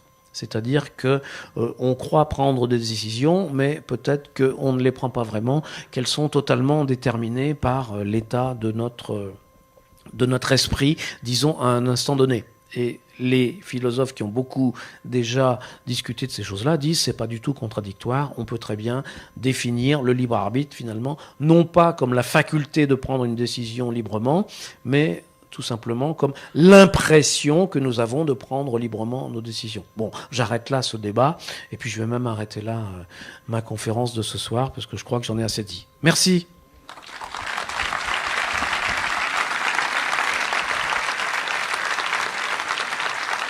Eh bien, merci beaucoup, vraiment, pour ce voyage immobile. Il l'était. J'oserais pas dire qu'il a été temporel, alors peut-être un voyage dans la durée, certainement. Dans l'espace-temps. Dans l'espace-temps, et surtout un voyage dans l'imagination, parce que je pense que ça a télescopé pas mal de nos idées, reçues peut-être, de ce que l'on vit quotidiennement, parce que la physique s'est construite quand même sur le bon sens commun. Il a bien fallu commencer par quelque chose, et je pense qu'à un moment donné, toutes ces notions nous échappent, et finalement tant mieux, puisqu'elles semblent disparaître, les unes et les autres. Alors moi j'avais, peut-être avant de lancer le débat, je m'autorise une question, parce qu'en vous écoutant, il y en a une vraiment qui m'a vraiment interpellée. C'est la question, finalement, le voyage dans le temps, d'accord, le temps disparaît, d'accord, on garde la notion de durée, plus celle de chronologie. Alors la question qui me semble à réinterroger peut-être, c'est qu'est-ce que ça veut dire le passé et qu'est-ce que ça veut dire le futur ? Très bonne question. Alors, la chronologie n'existe plus. Donc la notion de présent, passé, futur, finalement, au mieux, elle est modifiée. Et d'une certaine manière, elle va être complètement modifiée. Je vous ai dit que dans la physique newtonienne, il y avait une chronologie, et ce qu'on appelle habituellement passé, présent, futur, on pourrait dire c'est passé chronologique, présent chronologique, futur chronologique. Autrement dit, ce qu'on va appeler le présent, par exemple, c'est l'ensemble de tous les événements qui se produisent en même temps que je parle. C'est-à-dire, je ne sais pas ce qui se passe en ce moment sur la planète Mars, mais je peux me poser la question, il se passe un événement sur la planète Mars, il se passe en ce moment un événement dans la galaxie d'Andromède, et ça, c'est le présent. C'est l'ensemble de tous ces événements, ça va jusqu'au bout de l'univers, comme je vous le disais tout à l'heure. Et le passé, c'est tout ce qu'il y a eu avant chronologiquement, et le futur aussi. Et causalement, c'est la même chose. Eh bien, en relativité, c'est complètement différent. La notion de présent n'existe pas. Parce que si je voulais dire tel événement est présent, ça veut dire cet événement est simultané à ce qui se passe ici. Autrement dit, je pourrais me poser la question, qu'est-ce qui se passe au moment présent sur la planète Mars ? Ça n'a aucun sens. Parce que si je parle d'un événement, par exemple, j'ai un copain sur la planète Mars qui est en train d'appuyer sur un bouton, eh bien, pour moi, par exemple, c'est simultané avec le moment dont je parle, mais pour lui, ça ne l'est pas. Donc la notion de simultané, moi je vais croire qu'il est dans mon présent, mais lui va penser que je ne suis pas dans son présent. Donc il n'y a pas moyen de s'entendre sur la notion de présent. Alors il y a en revanche ce qu'on peut appeler, non pas, il n'y a pas de présent, mais non pas de passé chronologique non plus, mais un passé causal. Et finalement, je vous ai dit tout à l'heure que même en relativité, il y avait une notion de causalité qui était bien définie. Ça veut dire qu'il existe tout un ensemble d'événements qui ont pu m'influencer, qui ont pu avoir une relation causale avec moi, et l'ensemble de ces événements, je vais l'appeler mon passé causal. Je donne un exemple. Vous savez que le Soleil est situé assez loin de nous, et que quand le Soleil envoie de la lumière, eh bien, ça met 8 minutes pour nous parvenir. Donc, supposons qu'on arrive à définir un présent et qu'on se dit, voilà, il se passe quelque chose en ce moment sur le Soleil. Par exemple, il y a une grosse explosion solaire en ce moment. Bon, j'ai aucun moyen de le savoir au moment où je vous parle, parce que l'information qui vient du Soleil, elle ne va m'arriver que dans 8 minutes. Donc, ce qui se passe en ce moment sur le Soleil, cette explosion, elle n'est pas dans mon passé causal, parce qu'elle ne peut pas m'influencer. Mais dans 1 minute, elle ne sera toujours pas dans mon passé. Dans 2 minutes, elle ne sera toujours pas dans mon passé causal. Dans 8 minutes, oui, elle atteindra mon passé causal parce que l'information m'en sera arrivée et ça pourrait être la cause de quelque chose que j'accomplis. Par exemple, je pourrais en parler puisque je serais au courant que cette explosion a eu lieu. Autrement dit, l'événement qu'on pourrait imaginer, une explosion solaire en ce moment, n'est pas dans mon passé en ce moment, mais n'est pas dans mon passé 1 minute plus loin, ni 2 minutes, mais 8 minutes. Donc, vous voyez, ça n'est ni dans mon passé, ni dans mon futur, et ni dans mon présent, parce qu'il n'y a pas de présent. Donc, vous voyez que la notion de passé, présent, futur, ça n'a plus de sens chronologique dans la physique relativiste. Il n'y a pas de passé chronologique. Bon. Mais il existe en revanche un passé causal et un futur causal. Pas de présent causal. Alors, quand on a 2 événements, rappelez-vous quand on était dans la physique newtonienne, 2 événements, ou bien ils sont simultanés ou non. Et s'ils ne sont pas simultanés, il y en a forcément un qui précède l'autre, chronologiquement. En physique relativiste, c'est différent. Quand on a 2 événements, la notion de simultanéité n'a aucun sens.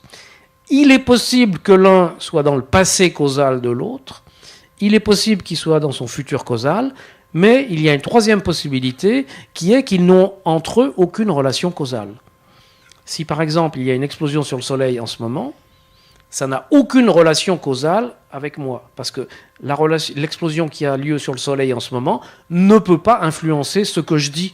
Je ne peux pas être au courant. Rien n'a pu m'arriver de cette explosion. Et réciproquement, je ne peux pas non plus, parce que je dis, parce que je suis en train de dire en ce moment, ou faire, influencer l'explosion. Les 2 événements sont causalement disconnectés. Et voyez que cette structure causale des événements dans la théorie relativiste est complètement différente de toute structure chronologique. Bon, je suis bien conscient que c'est un petit peu technique, un petit peu compliqué, mais je crois que si on réfléchit un petit peu calmement, si on regarde les dessins, par exemple, comme il y a dans le bouquin, on arrive à se convaincre assez facilement de ce que représente cette structure causale. Puis on va prendre une première question. Enfin, quand même, j'attire votre attention sur le fait que le voyage dans le futur causal est possible. Hein, un joli titre de film aussi. Tout à fait d'accord. Bonsoir. Si je comprends bien, d'après ce que vous avez démontré à propos des temps, la conception des temps telle qu'on connaît aujourd'hui et depuis toujours est incompatible avec la nature et le cosmos. Ma question est, est-ce que cette conception des temps n'est pas due à Aristote qui nous a légué une logique, c'est-à-dire une logique d'un corps solide? Ne faut-il pas prendre en compte l'intuition pour donner une vraie définition des temps? Alors, bon, vous avez compris que ce n'est pas ma préoccupation vraiment de donner une définition du temps. parce que c'est quelque chose qui pour moi est un peu périmé. Néanmoins, puisque la physique newtonienne fonctionne si bien, je pense que c'est intéressant d'analyser la conception du temps qui lui est consubstantielle. Alors en ce qui concerne Aristote, je crois qu'Aristote définissait le temps comme le nombre du mouvement, selon l'avant et l'après. Donc ça veut dire que finalement, Aristote lie la notion de temps à la notion de mouvement, ce qui est assez naturel et qu'on retrouve de manière assez fréquente. Mais finalement, tout à l'heure, vous avez cité la phrase de Gödel qui dit le temps, c'est ce qui se passe quand il ne se passe rien. Non, c'était pas cette phrase-là, c'était une autre. Mais que la nature a inventé. Oui, alors c'est Gödel qui était logicien disait donc le temps, c'est ce que la nature a inventé pour que deux choses contradictoires puissent arriver. Non pas évidemment simultanément, mais puissent arriver toutes les deux. Bon, mais c'était pas cette phrase que je voulais citer, c'était plutôt le temps, c'est ce qui passe quand il ne se passe rien. Je sais plus qui est l'auteur de cette phrase, mais bon, je sais plus. C'est 17e ou 18e siècle, peu importe. Mais vous voyez que c'est contradictoire avec la conception aristotélicienne, parce que aristotélicienne, finalement, ça implique, pour qu'il y ait du temps, il faut qu'il y ait du mouvement. Et le temps, c'est ce qui va être mesuré par un mouvement. Si on dit au contraire, le temps, c'est ce qui passe quand il ne se passe rien, il n'y a pas de mouvement, le temps continue à s'écouler. Donc, je crois que le temps newtonien, c'est plutôt la deuxième phrase. Et pour moi, justement, Newton, c'est une rupture avec l'aristotélisme. Alors, c'est une rupture certainement sur beaucoup de plans, mais je crois en particulier sur ce plan-là. Mais puisque vous êtes historien des sciences, vous pouvez peut-être répondre de manière plus précise que moi. Mais il y a, si vous voulez, on retrouve dans la physique newtonienne certains éléments de l'aristotélisme, mais pas tous, et en particulier pas celui-là. Et sur d'autres points, c'est assez curieux, parce que finalement, la physique einsteinienne ressemble sur certains points davantage à ce que disait Aristote que la physique newtonienne. Mais ça nous entraînerait peut-être un petit peu loin de répondre à tout ça. Oui, enfin sur la question de temps, je ne sais pas si je peux vraiment ajouter quelque chose, mais effectivement, chez Aristote, le temps est vraiment intrinsèquement pensé comme étant associé au mouvement, sinon ça n'a pas de sens. J'aurais presque tendance à dire que c'est encore un peu la même chose chez Galilée, qui va penser la loi de la chute des corps et qui va avoir besoin d'une variable fondamentale selon un principe de simplicité pour lequel on va pouvoir penser cette loi de la chute des corps. Il aurait pu imaginer autre chose. Et c'est un peu étonnant dans le contexte de la période qu'il ait fait ce choix. Après, la rupture est vraiment opérée effectivement avec Newton. On est là dans un cadre théorique qui est vraiment davantage formalisé, mathématique, pour lequel le temps est absolu. Il est absolu et mathématique. Donc on va pouvoir le penser indépendamment du reste, ce qui n'était pas vraiment le cas chez Galilée. Donc moi là je verrais davantage un lien, même s'il y a des ruptures entre Aristote et Galilée, mais vraiment quelque chose de nouveau dans cette physique newtonienne. Oui, bonsoir. Alors, je me posais la question, en fait, de savoir si... Alors, ça sort peut-être un peu du cadre purement de la physique, mais quand vous dites que le temps n'existe pas, j'ai pas trop compris, en fait. Est-ce que c'est la façon de considérer le temps qui est à remettre en question, ou alors est-ce que c'est l'existence du temps et des niveaux temporels en fait qui n'existent pas. J'ai pas bien compris. Oui, je pense que le temps vraiment n'existe pas. C'est-à-dire ce que j'ai essayé dans la première partie, c'est de définir, même si le mot est un peu fort et inapproprié, de définir ce que c'est que le temps. Et dans la deuxième partie, de montrer que ça ne peut pas exister dans la physique. Et c'est finalement le chemin historique d'Einstein. C'est-à-dire que si on veut affirmer que quelque chose n'existe pas, il faut avoir défini ce quelque chose, ou au moins défini certaines de ses caractéristiques. Par exemple, si je veux vous dire les fantômes n'existent pas, si je veux vous dire les fantômes n'existent pas, il faut qu'on sache, qu'on soit à peu près d'accord sur ce que c'est qu'un fantôme. Alors, un fantôme, je ne sais pas le définir, mais je peux vous dire, voilà, c'est blanc, ça se déplace, ça traverse les murs, ça ne touche pas le sol. Et donc, si je vous dis, il ne peut pas exister quelque chose qui traverse les murs et qui ne traverse pas le sol, bah, ça veut dire les fantômes n'existent pas. Donc là, je suis en train de vous définir le temps. Le temps, c'est quelque chose qui a des propriétés de datation, de durée, de chronologie, etc. Et si je m'aperçois que dans le monde, ces propriétés n'existent pas, bah, j'en déduis que le temps n'existe pas. Donc, pour qu'on soit d'accord sur le fait que le temps n'existe pas, il faut qu'on soit un peu d'accord sur le fait que sur ce que c'est que le temps. Alors par exemple, j'ai discuté avec certains philosophes que je qualifierais de sophistes. Bon, ils ne sont pas là, donc ils ne m'entendent pas. Mais par exemple, il y a des philosophes qui disent « Ah mais oui, vous avez la causalité, vous avez un passé causal, un futur causal, donc vous avez le temps. » Autrement dit, ce qu'ils disent, c'est « Ah ben s'il y a de la causalité, il y a du temps. » Bon, mais moi je me bats contre cette confusion, parce que justement, vous avez aujourd'hui toute une communauté de physiciens, théoriciens, qui se penchent sur le problème de savoir, lorsqu'on a une théorie physique où il y a de la causalité, quelles sont les conditions pour qu'il y ait aussi du temps. Et c'est un problème très bien posé, très technique, très difficile, avec des tas de réponses possibles. Donc, si vous dites, dès qu'il y a de la causalité, il y a du temps, bon, bah, vous confondez tout, c'est vrai, il n'y a plus de problème, mais il n'y a plus de débat non plus, enfin, il n'y a plus rien à dire, et il n'y a plus de théorie philosophique. Donc, si vous voulez, moi, ce que je dis, c'est que si on veut se poser la question, le temps existe ou le temps n'existe pas, il faut avoir effectivement une notion de ce que c'est que le temps. D'où toute ma première partie où j'essaye de montrer certaines propriétés que l'on attribue au temps. Et donc si ces propriétés n'existent pas, le temps n'existe pas. Donc vraiment, ce n'est pas un problème de notre définition du temps, à moins que vous ne soyez pas d'accord avec ce que j'ai dit dans la première partie, mais c'est vraiment la physique, l'observation, l'expérience nous montrent que le temps, tel que je le conçois, ne peut pas exister. D'accord, merci. Merci. Bonsoir. Ma question concerne l'apparent paradoxe qui nous saisit tous, plus ou moins, entre le temps examiné par les physiciens et le temps que l'homme de la rue éprouve. Je m'explique.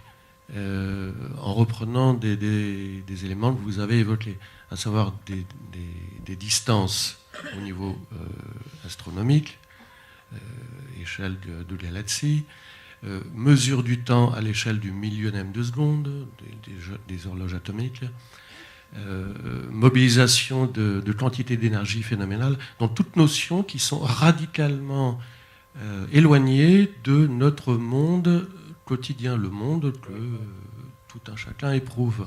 Et que l'ambiguïté, eh bien, c'est que l'on confond, on essaye de faire se recouper ces préoccupations fondamentales, très intéressantes, justes, à mon sens, mais qui ne se recoupent quasiment pas avec la vie quotidienne.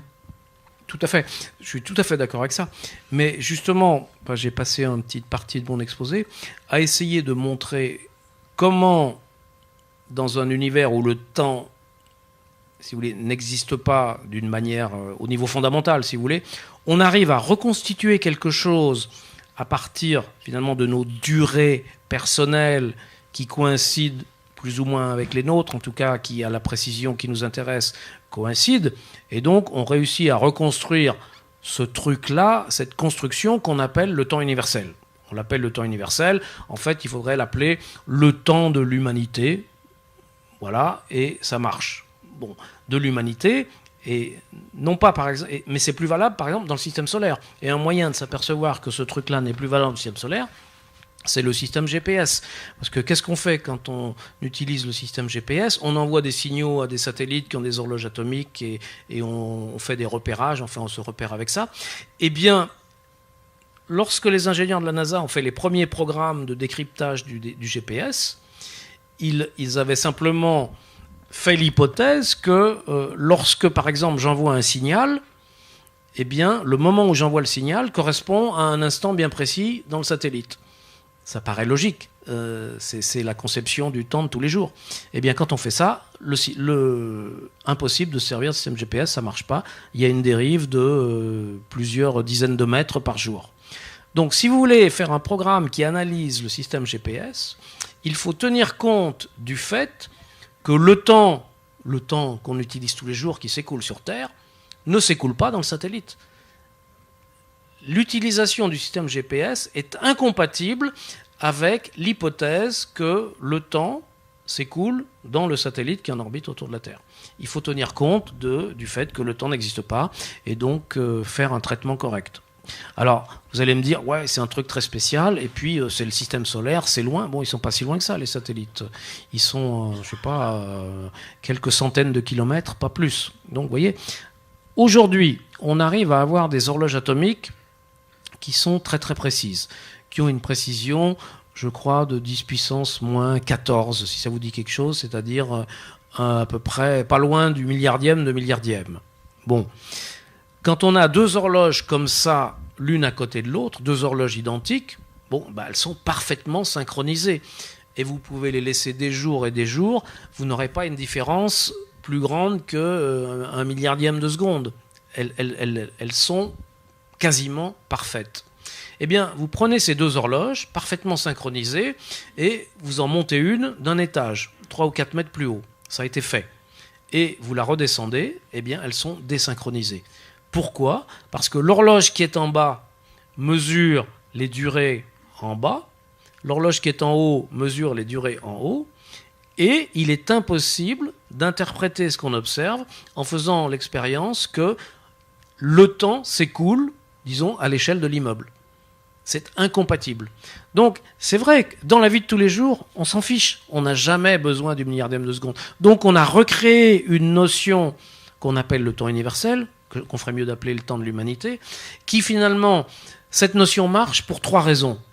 Première raison, c'est que les uns par rapport aux autres, on ne se déplace jamais très vite. Même si je monte dans un avion supersonique, je ne vais pas atteindre plus qu'un millionième de la vitesse de la lumière. Donc, quand je vais comparer ma durée que j'ai vécue à celle que vous avez vécue, il y aura un écart qui ne sera pas plus qu'une fraction de milliardième de seconde.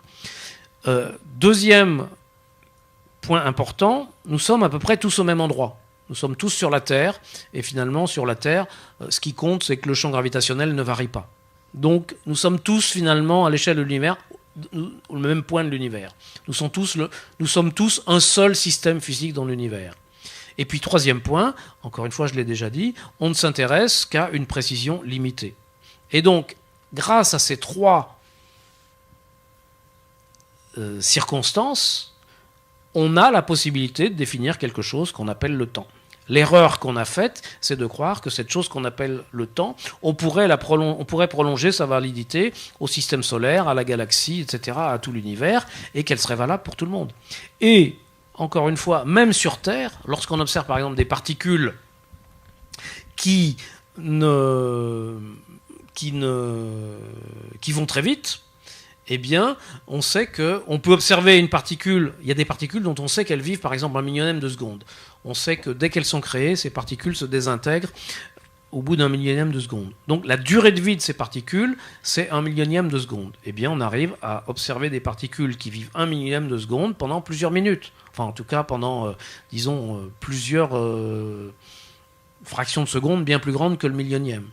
Donc, évidemment, tant qu'on est entre nous, entre humains, il n'y a pas de problème. Mais dès qu'on fait des expériences un peu précises, même sur Terre, même dans nos laboratoires, eh bien ces effets-là, ils jouent. Le fait que le temps n'existe pas, il est là tout le temps. Donc... Bonsoir. J'avais une question, mais c'était sur le fonctionnement des horloges atomiques. Et vous avez répondu. Et en partie, donc en fait... Okay. Et, donc ce que vous mesurez quand vous utilisez une horloge atomique, ce sont donc des phénomènes qui se produisent, c'est ça ? Alors une horloge atomique, oui. Dans une horloge atomique, il y a des atomes qui vibrent d'une certaine manière.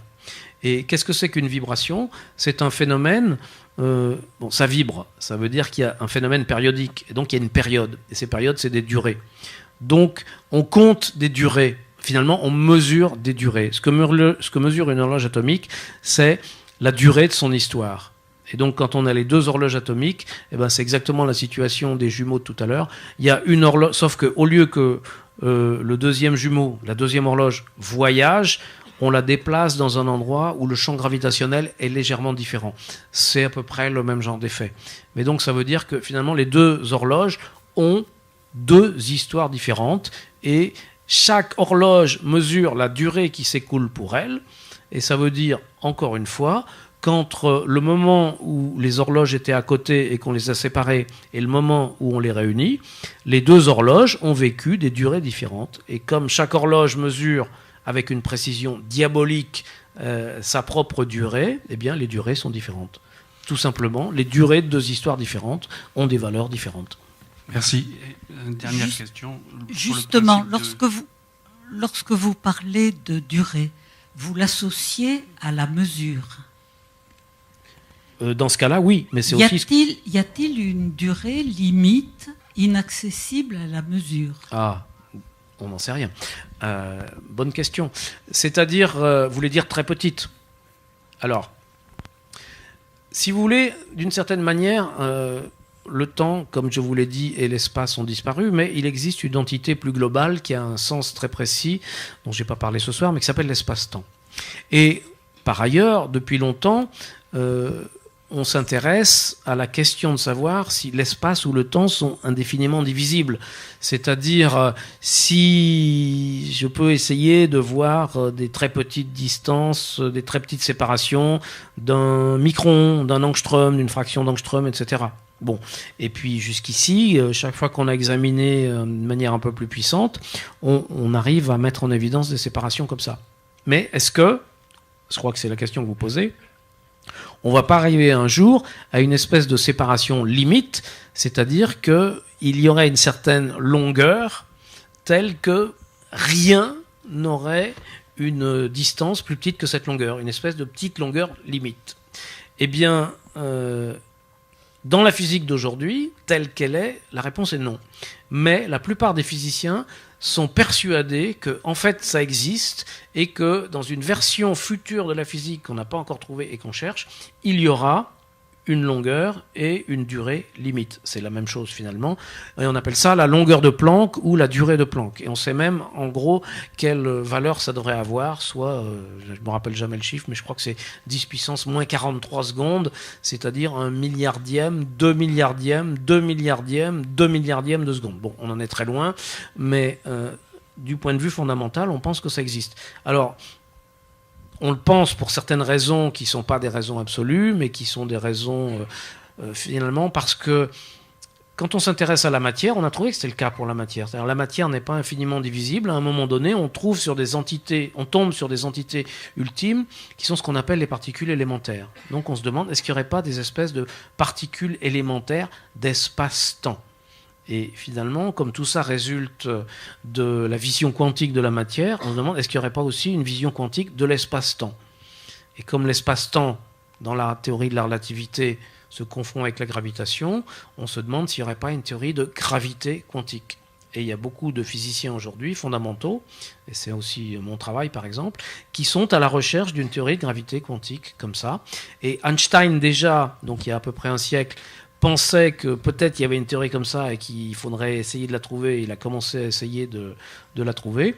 Et lui-même pensait déjà à l'époque, il l'a écrit quelque part, que si on trouvait une théorie comme ça, peut-être dans le cadre de cette théorie, on énoncerait que les propriétés de l'espace-temps à petite échelle ne sont pas continues, mais d'une certaine manière discontinues, granuleuses. On peut appeler ça comme on veut. Discrète, quelquefois on dit, en utilisant le langage des mathématiciens, discret par opposition au continu. Est-ce que dans l'intrication quantique, il n'y a pas une annulation du temps ? Bonsoir.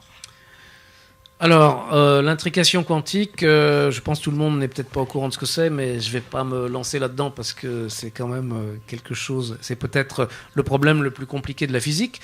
Néanmoins, vous avez tout à fait raison, parce qu'il y a finalement une sorte de contradiction.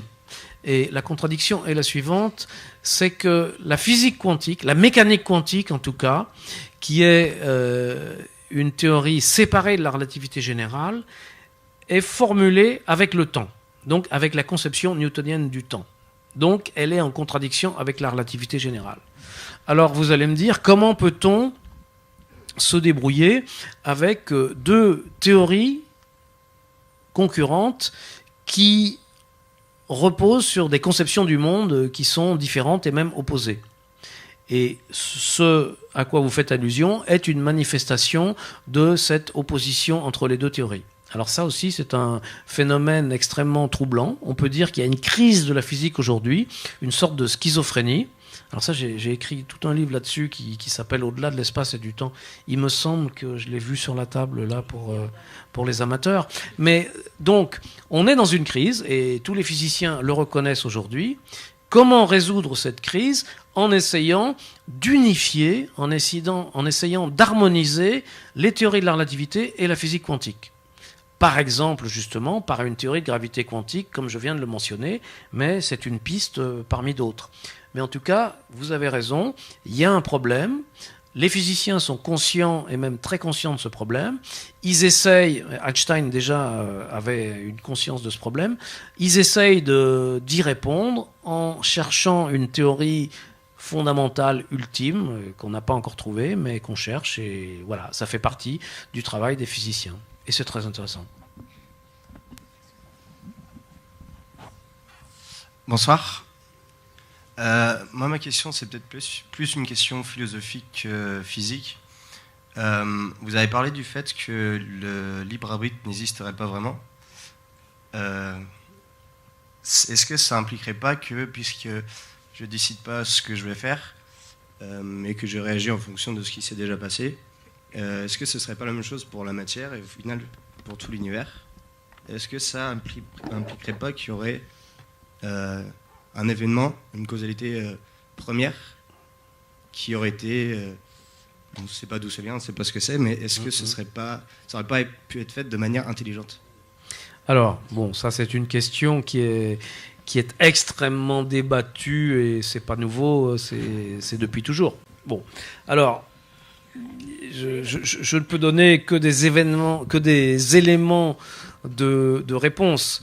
Premièrement, c'est en fait l'essentiel de la question, c'est la question du déterminisme. C'est-à-dire, si, pour le dire, l'état présent du monde détermine complètement l'état futur du monde. C'est-à-dire qu'il n'y a plus aucune liberté. C'est-à-dire tout ce qui va se passer demain est déjà contenu en germe dans la situation du monde aujourd'hui. Ça ne veut pas dire qu'on peut prévoir, parce que si on voulait prévoir ce qui va se passer demain, qui, je répète, selon cette conception, est totalement déterminé, il faudrait connaître l'état du monde aujourd'hui dans tous ses détails. Donc c'est impossible. Par exemple, on sait très bien que le climat qui va régner demain, il dépend uniquement du climat d'aujourd'hui, et pourtant on a du mal à le prédire, parce que si on voulait prédire le climat de demain, eh bien il faudrait connaître les relevés de température à peu près partout. Or, on a des points où on relève la température, le vent, la pluie, etc., mais pas partout. Donc il nous manque des informations. Si on avait l'information complète, et si on avait les capacités de calcul, en principe, on pourrait prédire le temps de demain. Bon, il faudrait que, pour que ce soit intéressant, il faudrait que le calcul dure moins de 24 heures, évidemment. Et c'est pas évident, vu la complexité. Mais dans le principe, c'est peut-être possible. Donc, la question est de savoir, est-ce que le monde est déterministe ou pas? Et selon la physique d'aujourd'hui, on aurait tendance à dire oui.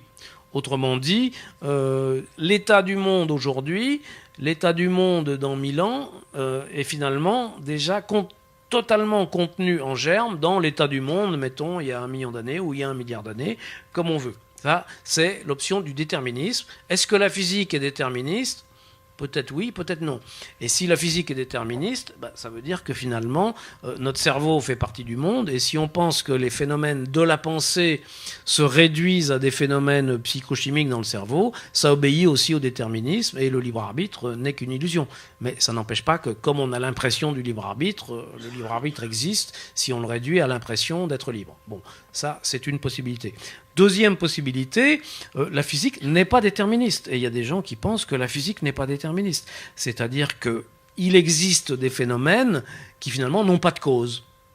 Alors, c'est quelque chose qui paraît assez troublant, mais peut-être par exemple que quand on fait certaines expériences de physique quantique dont on ne sait pas prédire le résultat, peut-être que ce résultat ne dépend de rien. Peut-être, comme disait Einstein, que Dieu joue au dé. Alors Einstein était un de ceux qui refusait cette idée. Moi, personnellement, j'ai aussi tendance à la refuser, mais il y a une partie des physiciens qui disent la physique quantique est indéterministe. C'est-à-dire, non seulement on ne peut pas prévoir le résultat de telle expérience, mais le résultat de telle expérience dépend du pur hasard, ne dépend de rien d'autre. Bon, peut-être que c'est comme ça, et dans ce cas-là, il y a de l'indéterminisme, et il y a évidemment des gens qui disent notre libre arbitre pourrait venir de cet indéterminisme quantique. On ne connaît pas les réponses à ces questions. Quant à la question d'une cause première, ça veut dire que si vous pensez que le monde est déterministe, ça veut dire que ce qui se passe maintenant est complètement déterminé par ce qui se passait avant, et toujours avant, vous pouvez reculer. Mais attention, parce que finalement, d'une certaine manière, ça veut dire que si vous connaissiez parfaitement l'état du monde il y a 1000 ans, vous pourriez en déduire l'état du monde aujourd'hui. Mais ça marche dans les deux sens. C'est-à-dire, si vous connaissiez l'état du monde 1000 ans dans le futur, que vous ne pouvez pas connaître bien sûr, mais vous pourriez aussi connaître. C'est-à-dire, il y a déterminisme, mais il y a autant rétro-déterminisme. C'est-à-dire que d'une certaine manière, tout ce qui se passe aujourd'hui est déterminé par le passé, mais on pourrait aussi bien dire que c'est déterminé par le futur. Dans la physique, ça ne fait pas de différence parce qu'il n'y a pas de différence finalement entre le futur et le passé, d'une certaine manière. Alors il y en a avec les phénomènes irréversibles, justement. Bon, ça ouvre des tas de questions, je ne peux pas les aborder toutes ce soir. Mais bon, voilà, j'ai donné une réponse au moins partielle à ce que vous mentionnez. Bonsoir et merci de votre exposé. Donc moi, j'avais une question assez concrète. Lorsque j'étais enceinte, est-ce que mon bébé et moi-même, nous étions dans le même présent? Alors, je vous ai dit que la notion de présent n'existait pas. Il y a une petite exception, c'est qu'elle existe d'un point de vue tout à fait local. C'est-à-dire, pour moi, quand je parle, le présent, le fait que je parle, c'est mon présent. Bon, comme vous n'êtes pas loin de moi, disons, on ne va pas chicaner à quelques milliardièmes de seconde près. Donc, quand vous me parlez, c'est mon présent.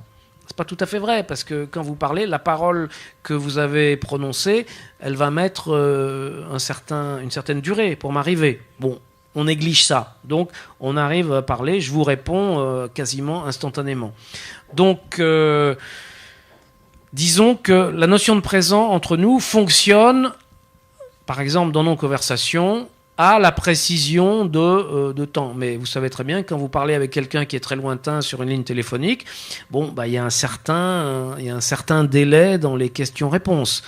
Quand on parle avec quelqu'un, quand on parle avec la sonde Phobos qui a envoyé un atterrisseur sur la comète, eh bien, on lui demande tout va bien, et puis on a la réponse 1 heure après, tout va bien. Je crois que c'est une demi-heure, le trajet. Bon, donc, si vous avez votre copain qui est sur la planète Mars, vous lui dites bonjour, j'arrive, réponds-moi tout de suite. Il répond tout de suite et vous recevez la réponse 16 minutes après. Bon, nous, c'est pas 16 minutes, c'est 16 fractions de seconde, mais peu importe. Bon, votre bébé, alors comment se passe la communication? C'est quasiment instantané puisqu'il y a vraiment un contact. Donc, je peux vous rassurer, vous avez un présent commun, peut-être pas un futur commun, je ne sais pas. Bon, alors évidemment, la notion de futur à ce moment-là prend un sens un petit peu différent du sens technique, parce que vous avez bien compris que pour parler de choses un peu techniques, la technique c'est physique, j'ai été obligé, la physique c'est technique, j'ai été obligé de donner des définitions très, très rigoureuses et limitatrices de ces notions, qui sont les définitions que l'on utilise pour utiliser ces notions en physique. Évidemment, la notion de passé, présent, futur dans la vie de tous les jours, c'est un peu plus lâche, mais c'est pas de ça que je voulais parler, encore que ça corresponde assez bien. Bonsoir. Bonsoir, merci pour votre exposé. J'ai une petite question. La conclusion de l'expérience de pensée des deux jumeaux, c'était que l'on peut mesurer des durées, mais donc on ne peut pas dater des événements. Et je serais curieux de savoir pourquoi la conclusion pourrait pourrait paraître l'inverse. C'est-à-dire, on peut dater des événements, par contre, on n'a pas de moyen de définir une durée entre ces deux événements. Dans les deux cas, la notion de temps telle qu'on l'a caractérisée s'effondre, mais je serais curieux de savoir si les deux chemins de pensée sont possibles. Ce dont on s'aperçoit, c'est que les durées, on peut les mesurer. J'ai un chronomètre, je mesure une durée, ou je prends comme chronomètre les battements de mon cœur. Je fais un voyage et je compte les battements de mon cœur. Et donc je vais dire le battement de mon cœur, je sais que c'est 1 seconde, quoi, grosso modo, en moyenne. Donc je sais que si j'ai fait un voyage et que j'ai vécu 1 million de battements de cœur, j'aurais vécu 1 million de secondes. Et pendant que j'ai vécu 1 million de secondes, eh bien mon jumeau aura vécu 10 millions de secondes. Il aura compté 10 battements de son cœur. Bon, mais je peux utiliser une autre horloge. Je peux utiliser ma montre si j'en ai une, mais je peux par exemple dire, voilà, je vais partir en voyage et je vais lire des livres. Je vais lire des livres. Dès que j'en ai fini un, j'en lis un autre et je me suis calibré avant. Je sais que tous les livres que j'ai emportés, il me faut 3 heures pour lire un livre. Donc voilà, je lis 100 livres et mon jumeau, il va en lire 1000. Il a les mêmes capacités que moi. Donc voilà, je peux inventer des tas d'horloges. Je peux inventer mon rythme de sommeil, encore que c'est quand même plus... Je peux emporter des sabliers, etc. Donc je mesure des durées. J'ai des tas de moyens de les mesurer, et ce que nous a appris la physique depuis longtemps, c'est que je mesure la durée par un sablier, par une horloge à eau, par une montre, par les battements de mon cœur, par les vibrations d'un pendule, ça c'est Galilée, eh bien je trouve toujours la même chose. Donc ça c'est comme ça que s'est établie la physique, que s'est établie la notion de durée, et ces mesures de durée, ça marche, ça a toujours un sens, c'est bien précis, et il y a un truc qui est formidable, c'est que on sait qu'il y a des choses qui durent toujours la même durée. Par exemple, on sait qu'il y a des atomes qui vibrent avec certaines périodes, et on sait que la période de vibration d'un atome, c'est toujours la même durée dans toutes les circonstances. C'est-à-dire, un atome, il vibre avec toujours la même période. Donc c'est une espèce de durée de référence, c'est une horloge universelle. Par exemple, dans le Soleil, il y a des atomes, et ces atomes, c'est des horloges. Et ben, c'est très bien, parce que nous, on les regarde vibrer. Tiens, c'est très intéressant. On regarde vibrer, et on ne voit pas la vibration, mais on observe la vibration, et on a des signaux qui nous sont envoyés, on va dire, depuis le début de la vibration jusqu'à la fin, et ce qu'on mesure, c'est l'intervalle entre les signaux. Eh ben, on trouve que c'est pas pareil. Et pour les étoiles, c'est pas pareil non plus. Et cette différence entre la vibration réelle et la mesure qu'on fait de notre observation de la vibration, c'est ce qu'on appelle le décalage vers le rouge. Bon, ça c'est encore toute une histoire, mais c'est fondamental en cosmologie. Et encore une fois, si le décalage vers le rouge existe, c'est que le temps ne peut pas exister. Bon, ça serait un peu compliqué de faire cette relation-là, mais c'est la même chose.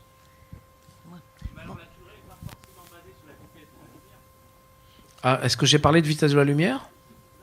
Pour les durées, non.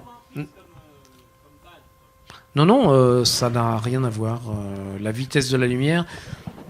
Mais d'ailleurs, dans la théorie de la relativité, il n'y a pas de vitesse de la lumière, finalement. Parce que, ou si vous voulez, c'est la vitesse de la lumière, ça n'est en relativité qu'un facteur de conversion. C'est-à-dire, finalement, le temps et l'espace, d'une certaine manière, en relativité, c'est la même chose. Et ça n'est que par un accident de l'histoire, bon, bien compréhensible, mais qu'on les mesure dans des unités différentes. Et maintenant, le système d'unité internationale a pris en compte ce fait-là, parce que si vous regardez la définition moderne du mètre, le mètre est défini comme la fraction 1 millionième, je ne sais plus combien, de seconde. Donc un mètre, c'est 1 seconde divisé par... C'est la même unité aujourd'hui. Ce qui veut dire que la vitesse de la lumière, c'est pas qu'on la mesure, c'est que par définition, si vous voulez, la vitesse de la lumière, c'est un facteur de conversion. Je ne sais pas si vous avez déjà vu des cartes aéronautiques. Et sur les cartes aéronautiques, on voit les distances horizontales au sol, si vous voulez, en général, qui sont indiquées en kilomètres, et les altitudes qui sont indiquées en pieds. Donc on pourrait avoir l'impression que les distances verticales, c'est une certaine grandeur, et les distances horizontales, c'est une autre grandeur.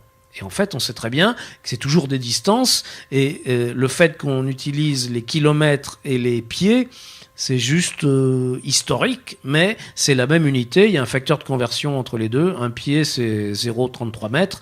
Donc, il y a un facteur de conversion qui est 0,33. Ben, c'est pareil. Entre les mètres et les secondes, il y a un facteur de conversion qui est 300 000. Enfin, 300, entre les kilomètres et les secondes. Mais c'est la même chose. Un mètre et une seconde, c'est la même chose. Et la définition d'un mètre, je le répète aujourd'hui, c'est une certaine fraction fixe de la seconde. Donc, la vitesse de la lumière, ça n'existe pas. C'est un facteur de conversion entre des unités qui, jusqu'ici, pour des raisons historiques, on utilisait des unités différentes pour mesurer le temps et l'espace, alors que finalement, c'est la même chose. Eh bien, je pense qu'on peut... Ah, il y a encore une question ? Alors, ça sera la dernière question. Bonsoir.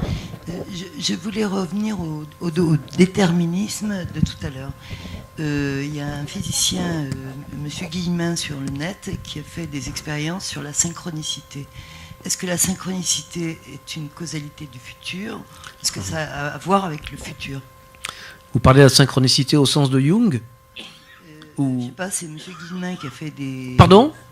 Philippe Guillemin qui a fait des expériences sur le net par rapport aux effets de la synchronicité. C'est-à-dire, dans la journée, vous avez plusieurs choses qui arrivent et qui se répètent. C'est toujours la même chose et qui, en fait, a une signification. Alors, je ne sais pas si c'est Jung, et je pense que c'est en relation avec le temps. C'est-à-dire qu'avec l'espace-temps, mais dans le futur. Là, vous m'en dites pas assez pour que je puisse vous répondre, parce que je ne connais pas. Mais bon, moi, j'ai discuté avec des Jungiens sur la notion de synchronicité que Jung introduit assez bien. Et si vous... Bon, ce que dit Jung, c'est... Bon, en le résumant d'une manière très caricaturale, c'est que ce qu'on appelle souvent les coïncidences, par exemple, je pense à un ami, juste au moment où je pense à cet ami, je le rencontre dans la rue, bon... Pour moi peut-être, et pour certains d'entre vous c'est une coïncidence, pour lui c'est la manifestation de quelque chose de très profond qu'il appelle la synchronicité.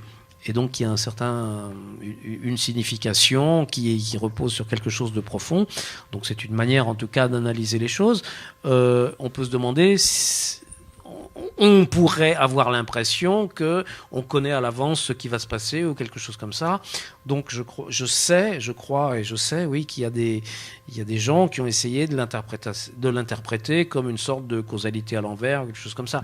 Donc voilà. Bon, pour moi, non, ça n'a aucun rapport. Parce que il me semble plutôt que... Enfin, là, je parle de la synchronicité jungienne, qui, je ne sais pas si c'est celle-là à laquelle vous faites allusion, mais pour moi, c'est simplement une manière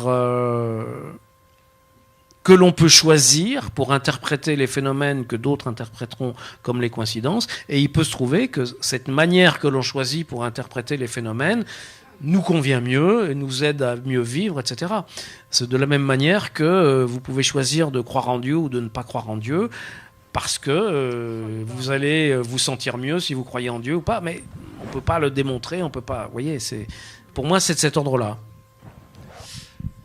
Merci Marc Lachaiserie. Oui. Merci Muriel Gage. Merci beaucoup Marc.